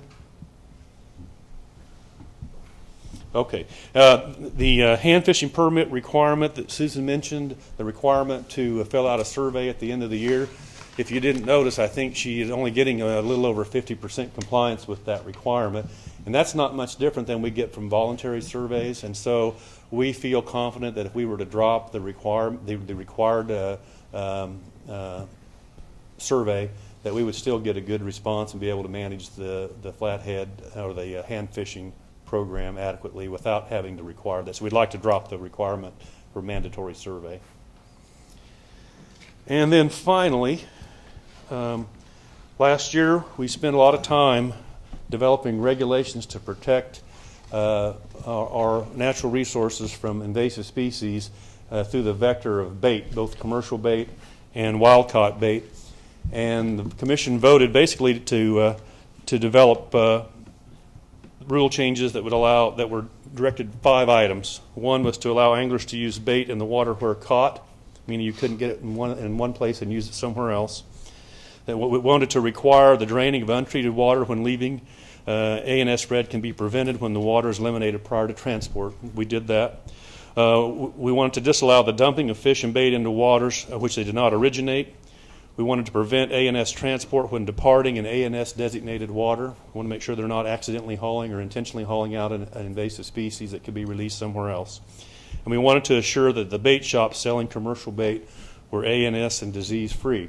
And so we put those regulations in place, but we knew at the time, and we found out a few other issues that have happened since that probably need some attention, and I wanted to identify some gaps. Secretary Jennison's been approached recently by tournament organizers, primarily the catfish tournament circuit that fishes at Milford, and they've traditionally allowed their anglers to fish the entire reservoir, but they can put in their boats on the upper end, fish to the upper end of the reservoir, load the boat up, bring the fish down, and weigh in at the lower part of the reservoir rather than have to motor across that open water on a windy day and put themselves in peril.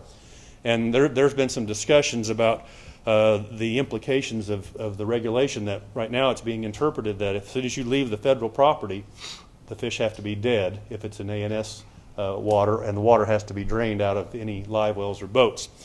I was in Texas at the March Commission meeting of the Texas Parks and Wildlife, and they were doing these same issues down there.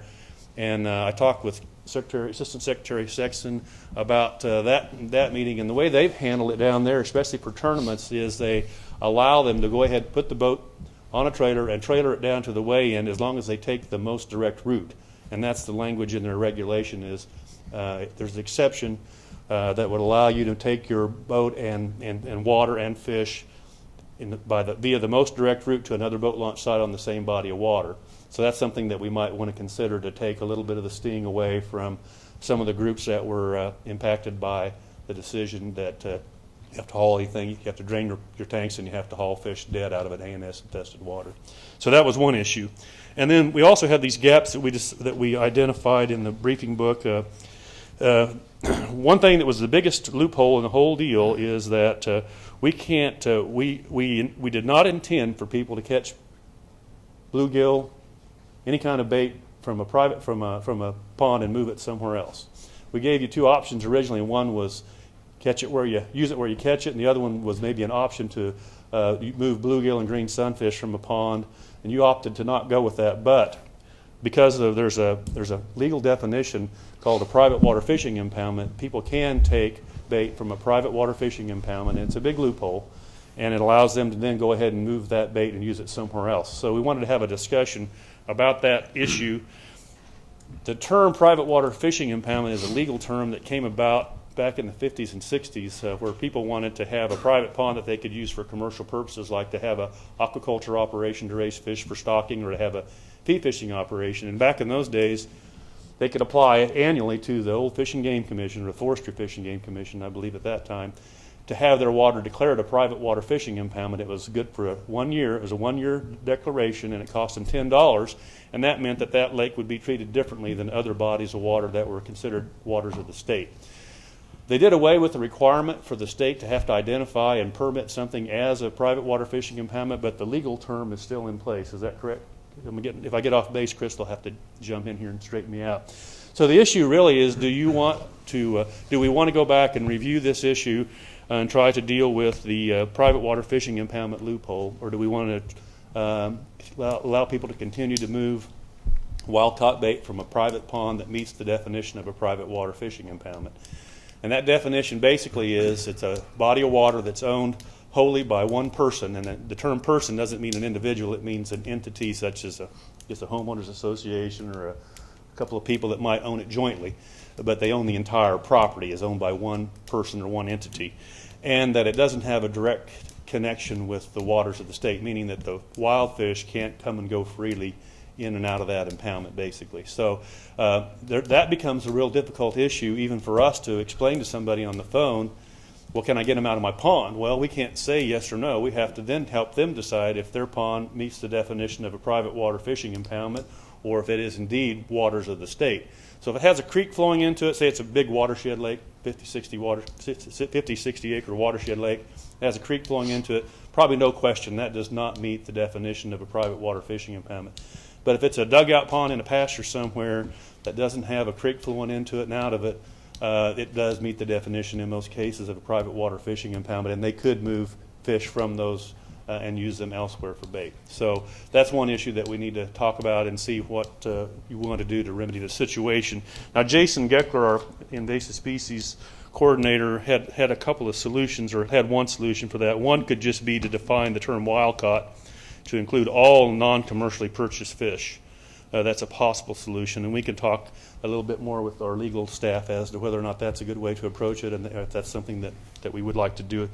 The other gap that we identified is that water can be transported in non-boating containers. The regulations we had that requiring pulling of a plug were covered under the boating regulations. It did not really regulate somebody having a bucket of water and putting invasive species in a bucket and then hauling them home. So all we could do with the regulation right now is to require them to pull the plugs, purge the water from their bilge, pull the drain plug, but they could still put fish and water into a bucket and haul it home. So one of the issues we have, a gap is the issue of non-boating containers. And so the possible solution there would be to define the term live well as any container capable of sustaining aquatic life. That might be a possible solution that we might look into. Another gap is that fish cannot be captured in the stream or river used in the immediate downstream reservoir because of the language we said they have to be used in the pool where taken. And that means it's kind of goofy that somebody can go at the upper end of Milford, catch some bait, but they can't take it down on the main body of the lake and use it. We would like to allow that to happen. So we would look at some language maybe to deal with that issue. Another gap was commercial bait leaders are required to provide receipts, but yet the anglers are not required to hang on to those receipts, and they don't have when they're transporting bait. So the possible solutions there's two. One would be to require anglers to carry a receipt that has an expiration date on it, or we could modify the regulations to just no longer require a receipt at all. That's either one of those two options could be considered. And then the last one is, well, it's not the last one. Next, there's three more.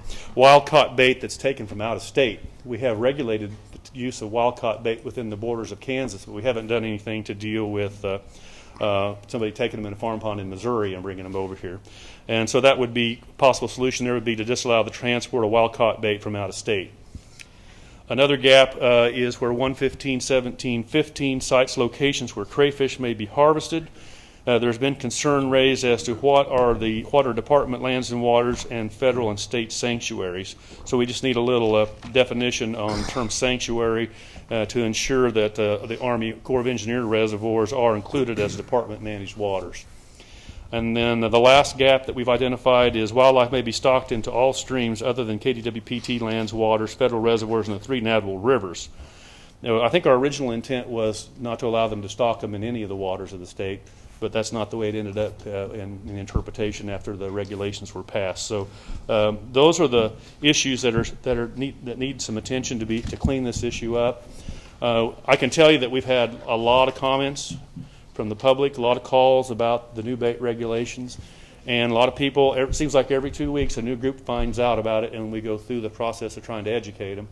I know the take-home point that I always try to tell them that is that what we're really asking, we are asking anglers to make a sacrifice, but we're doing it to protect the resource so that their children and grandchildren can enjoy the same kind of fishing opportunity that they had. And that's the main message is we're doing it for the good of the resource, and we recognize that it is changing the way that you recreate on the water.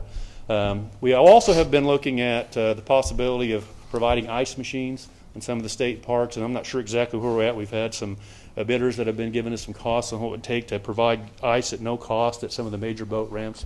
So we're looking in ways to make this easier and less controversial as best we can. But I think we've moved in the right direction, but we're really just getting ready to go into our first spring of fishing and new awareness of this new regulation dealing with invasive species prevention and control. So with that, I'd take any questions that you might have. I have a comment. Doug, first of all, I'd like to thank you for working on this and finding those gaps. I think I'd like to just say this came about based on education that the department gave the commission, and then taking lots of calls, both pro and con, from our constituents. And it's nice to be reminded or have a reminder constituents that we're trying to protect our resources, which I'm glad you have repeated that. But I just want to say thank you for catching us up on these things and finding those gaps, because ultimately we want people to use our resources, but we want to protect them as well, and that's where this came about. I think I'm just kind of reminding of that. Thank you. Are you going to bring back recommendations for these gaps at a future point, or? I guess what would be nice really is to hear from, I mean, is that something you want us to do? First of all, if you want us to do that, we certainly want to do that. And, I don't think we can hash that out today, can we? No, this is just for discussion. Yeah. And we'll workshop this at least 2 more times before it ever comes to a hearing. Well, I'm sure you guys have got some ideas. Yes, so we do. I would very much like to hear what you have to say. Very good. Doug, my comments just simply, a couple recent emails and phone calls have all been from bait dealers, and it's related to the receipts. What has to be on the receipts, or my registers don't print those things, or I have to do them by hand, or I was told originally the department was going to give us the receipts, but now we can't get the receipts. So I'm just kind of curious. My understanding is that we have been providing books of receipts to those folks that didn't have some kind of a computerized cash register, and they're a very simple receipt. They're just in a little pad. I'll do some checking, but I think that they're still available. I know that we've been doing inspections of all of the commercial bait dealers, and have been trying to educate them about this process. We visited virtually every one. Okay, I'll visit with you afterwards, because I have one that said they called in and said no. Okay. Receipts no longer available. So. Okay, that's news to me. Okay. This has been an item that I've received an incredible amount of flack over, and where I grew up is there's quite a bit of trot line and limb line activity, and they're the people who are most directly impacted by the bait. I think Robert probably has a lot down in the southeast part of the state as well. I was given today, while the number of signatures is not necessarily important, but it was directed to me. I have 750 signatures in one petition drive. I think most people do understand what we're trying to accomplish and don't disagree. I think the most difficult situation has been the catching bluegill and green sunfish from a pond and not being able to use that bait on a stream. And while you're right, the bluegill and green sunfish exemption was voted down, I think it should be reconsidered again, because I think it's going to eliminate a lot of the complaining that we're going to hear as the season progresses. I don't know where everybody was during this discussion, because we worked this for several months and it was very much out in the open, but it seems like people don't really pay any attention, and then I get calls, I just found out that, blah, blah, blah. And we have to do what's in the best interest in the state, but if we can make some accommodations without undue risk of transportation of ANS and Asian carp, then I think we need to offer some compromise if necessary and keep the main high-risk factors under control. Well, I can tell you, had it not been for the little loophole on the private water fishing permit, you'd be getting a lot more calls than you've gotten. Yeah, and what happens is that law enforcement have good, willing people out there, and then they get just absolutely cornered and ask sort of a Gatling gun approach of questions, what I can do and what I can. And fortunately, somebody has allowed them kind of some cover into what to say relative to the farm ponds. But it's an item that's going to get louder as the summer progresses. Mr. Chairman, you said you had a petition of 700 signatures. 750. I haven't counted them, and I think it came to Robert with the instructions to direct it to me, and I'm not saying that we don't make decisions based on the number of signatures, but that's a more remarkable number than sometimes we get. Well, who are the people? Is it an organization or? I don't think so. I'd be happy to. Who spearheaded it and where did it come from? There are individuals. From what part of the state? There's a cover sheet in the front of that. I'd be happy to. I haven't really read it either. Oh, I'd be happy to. That's fine. I just got it a little bit earlier. Okay. It appears, based on the fact that half the pages are wet and half of them aren't, that there's been petitions probably set up at bait shops and coffee shops, and everybody, if you disagree, sign here. And there may be some disagreeers who don't know what they're disagreeing to, but it's probably more significant than people realize. Yes, sir.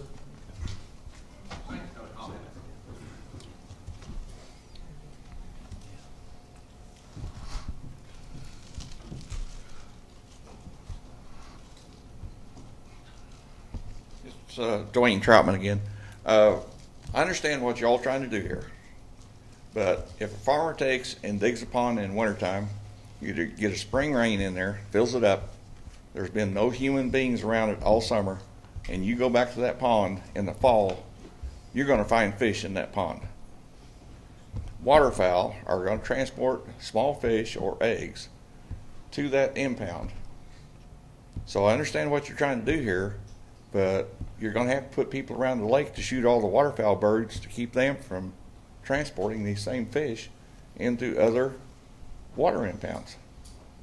Am I not right? We don't agree with that statement. That it's not birds bringing them in. Usually it's during high water events, big floods. The fish are very capable of swimming upstream when there's water flowing out of a pond.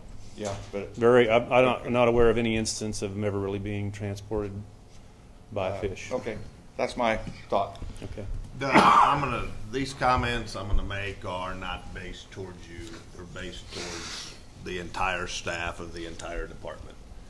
And Chris, our legal department, will probably get pretty nervous, as he usually is when I speak. But this was a very contentious issue, and we've got a commission here that everybody has a little bit of an expertise. And when this issue come up, we kind of deferred to a couple members of the commission that were big fishermen. And we had an opinion, and a lot of these issues that we're seeing here, these gaps, are issues that we dealt with that night. We had a choice between option 1 and option 2. We couldn't make a motion and say, well, we want to modify option 1 at that point because it was contrary to the way we've done things before. I don't think that's very effective in accomplishing what we want to truly accomplish, first of all. Second of all, we've got to ultimately appease the end user, which is the angler and the hunter, the camper. That's who we're here to make happy. We're not here to make the commission happy. We're not here to make the staff happy. We're here to make the end user happy. And we've got to take their consideration. We've got to take the commission's consideration. We've got to take staff's consideration. And we've got to come up with something to where we don't have these type of things happen, because it's not like we rush to get this accomplished. We have workshop sessions that go on for 3, 4, 5 meetings, months at a time. And so we study it a lot, we look at it a lot, but I don't know that we give enough credibility to the professionalism on the commission, nor the true end user from a staff standpoint. And then once again, I'm not picking on you. This is a general statement for everything that we get in these books. Until we start doing that, it's going to be difficult for me, and I'm only speaking for me, not to make motions that I think are going to be the best for the end user. And so to keep this from happening again, because I think that the talk at this meeting, and I'm not a fisherman, so I relied on listening to the public, listening to the members of the commission. I think we could have resolved this that night and not had this. with that being said,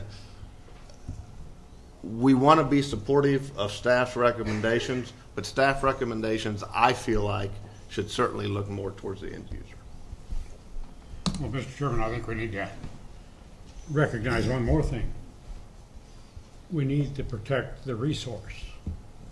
Because if we don't, and if we allow these invasive species to move about, which I think a lot of people assign positions, and I'm not being derogatory to any of them, don't realize the extreme danger of ruining the resource, not just in Kansas, but you take zebra mussels, the way they can spread.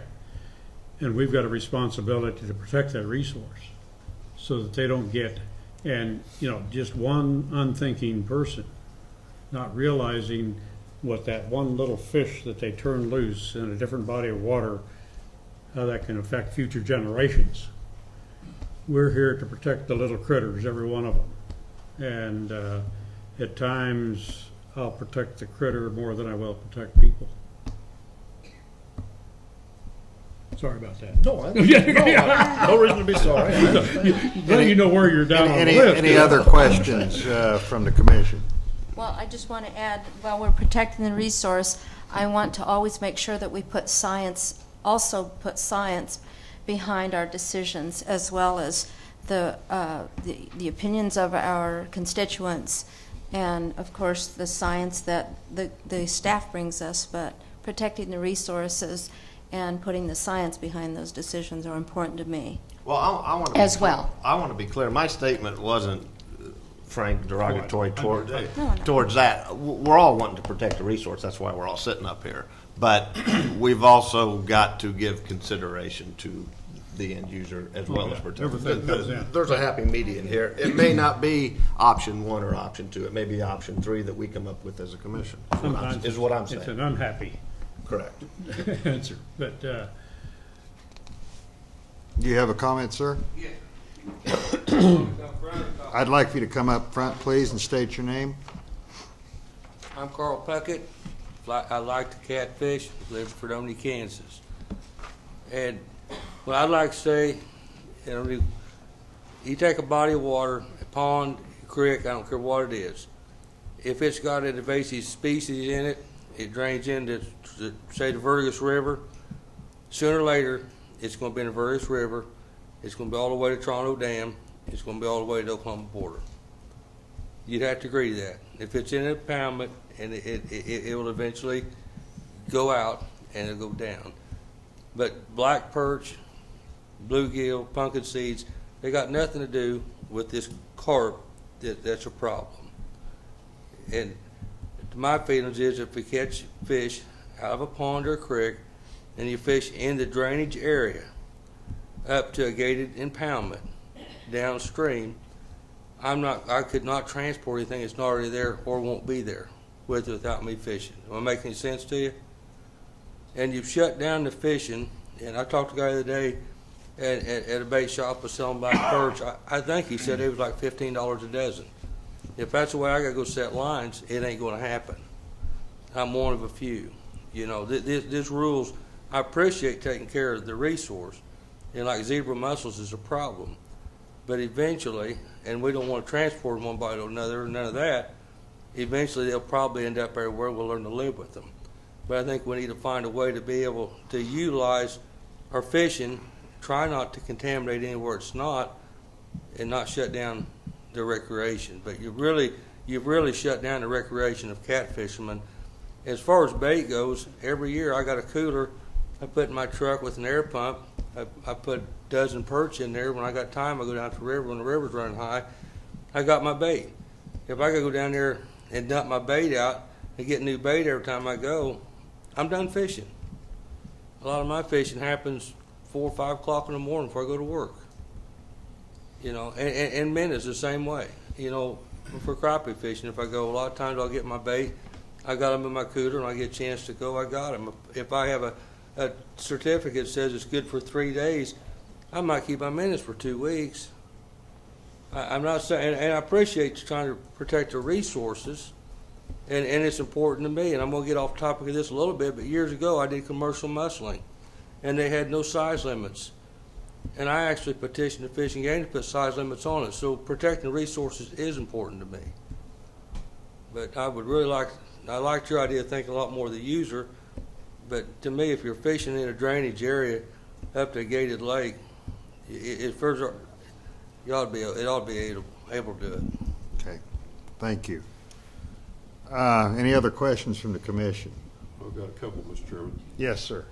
Have we checked all these bait shops to be sure that they're all ENS and disease-free, Doug? Yes, we have. That's been We've completed. visited every one of them. Okay. Yeah, we've looked at the water supply. We've looked at the receipts on where they've been bringing bait in, if they bring it in from out of state. And so, yeah, we've done a good job. We've had a crew of people doing that, and we've been to. We were permitting over 300, and the number's not as high, but it's mostly because Walmart had been buying the commercial bait dealer permit. They didn't need it because all they were selling were worms. So there was like 50 Walmart stores that didn't renew this year when they finally decided they didn't need to be spending the money. Good. So we have seen a decline in the number of permits issued for commercial bait dealers, but it's mostly related to the Walmart issue. Okay. Also, how about commercial bait from out-of-state entities, like out of Arkansas or something? If it's a wholesaler and they're bringing it in and selling it on a wholesale, then we're looking at the receipts. Most states have requirements for certification before anything can leave that state as well. So, but if it's somebody that's just selling bait across the border, we don't have any way to stop that from coming in. So it'd be all right for me to order bait over the phone out of Tennessee or something? You can, if you for your own use, you mean? Yeah, we don't have any way to stop that. Okay. All right. I had one other one. I guess I'm a little bit confused about the transporting fish in private water impoundments. You said you're doing that for the purpose of going down somewhere to weigh these fish in? No, that was like on a reservoir. Like say there was a catfish tournament at Milford. Okay. A lot of the guys will go and they'll put in a boat ramp up at the upper end. They'll fish up there, and then in the past they would load their boat with their live catfish, and they would drive down to the lower end of Milford and at the state park, and they would weigh in there. Okay. And under the regulations that we have now, you'd have to drain your water when you leave the federal property. The owner, I mean, that's the interpretation that we have, is that when you leave the property, you have to pull the plugs, drain the water, and if it's an ANS lake, you can't have any live fish with you when you leave that property. And what I was stating in Texas is how they handle that was that you could still haul the fish to another location, leave the federal property, but take the most direct route to get to the weigh-in site. As a way to, that's something we could consider if that's something that the commission wants to help some of the anglers with. The private water impoundment question, I think, Robert, to make sure I understand it, is that we have very limited authority on what we can do with a farm pond. Okay. All right. A farm pond that meets the definition of a private water That meets the fishery. definition, and the reason I think, well, first of all, I would like to have staff come up with some recommendations and some changes to fill these gaps. I think if we start trying to change the definition of private water fishing impoundment, I can see heretofore non-interested agricultural groups thinking that that is going to infringe upon some right that they currently have. And I would like to leave that one lay, just because we don't need we kind of have some allies with the KLA and Farm Bureau right now, and for us to try to take away a perceived right or a perceived freedom might create a fight we don't necessarily need. And I'd like to have these gaps, some suggestions made, and I think Don makes a point. I think everybody here makes a point. And I think there's also more risk in certain areas of the state. There is clearly a risk of Asian carp in the northeast part of the state. There probably is not much of a risk of Asian carp, although some, probably not as much of a risk in other areas. And we want to protect the end user, we want to protect the resource. So everybody's got a good point, but I don't want this to start building and then have Chris reporting our new bait issues in next year's legislative update. And I would rather try to get this done to where we appear to be operating both reasonably and prudently. Okay. I had one other question, Mr. Chairman. The commercial bait dealers are required to provide receipts and they're doing that. But it says anglers are not required to provide origin documentation, so that means that what is the origin of documentation? What documentation? The receipt. The receipt you would get at the time you purchased so if you go to the bait store, the vendor is required when he sells you a dozen minnows to also provide you with a receipt. But there's no requirement currently for the angler to hang on to that and to keep it with them. Two sets of regs, one regarding commercial bait and the other one regarding bait users that didn't get interlocked as far as requirements. And I had a bait dealer call me and went on without a comma that, and you know, we handed him a virtual monopoly on trotline bait, and they're complaining that when it's busy, we don't have time to give out the free permits that you give us 500 at a time. That's just too much work. And my sympathy was marginal. I got the same call. I think we all do. So they're not required now to have that receipt with them, the fisherman? The angler's not. The angler is not? No. And So- we're proposing to do what? Well, we had two options. One would be to not require the receipt anymore, not require the vendor to provide a receipt anymore, or to require the angler to have it and also have an expiration date on it, so it means, so you know, a week or 5 days or whatever. Okay. That'd be the two options that we'd look at.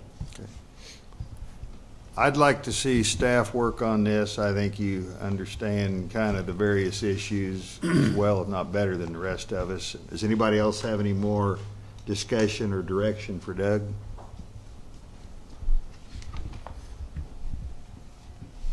Thank you. Okay, thank you. I think we need to take just a brief little break, and brief is the operative word. I'd like to be back here at 3:45, please. I watched Diet this morning.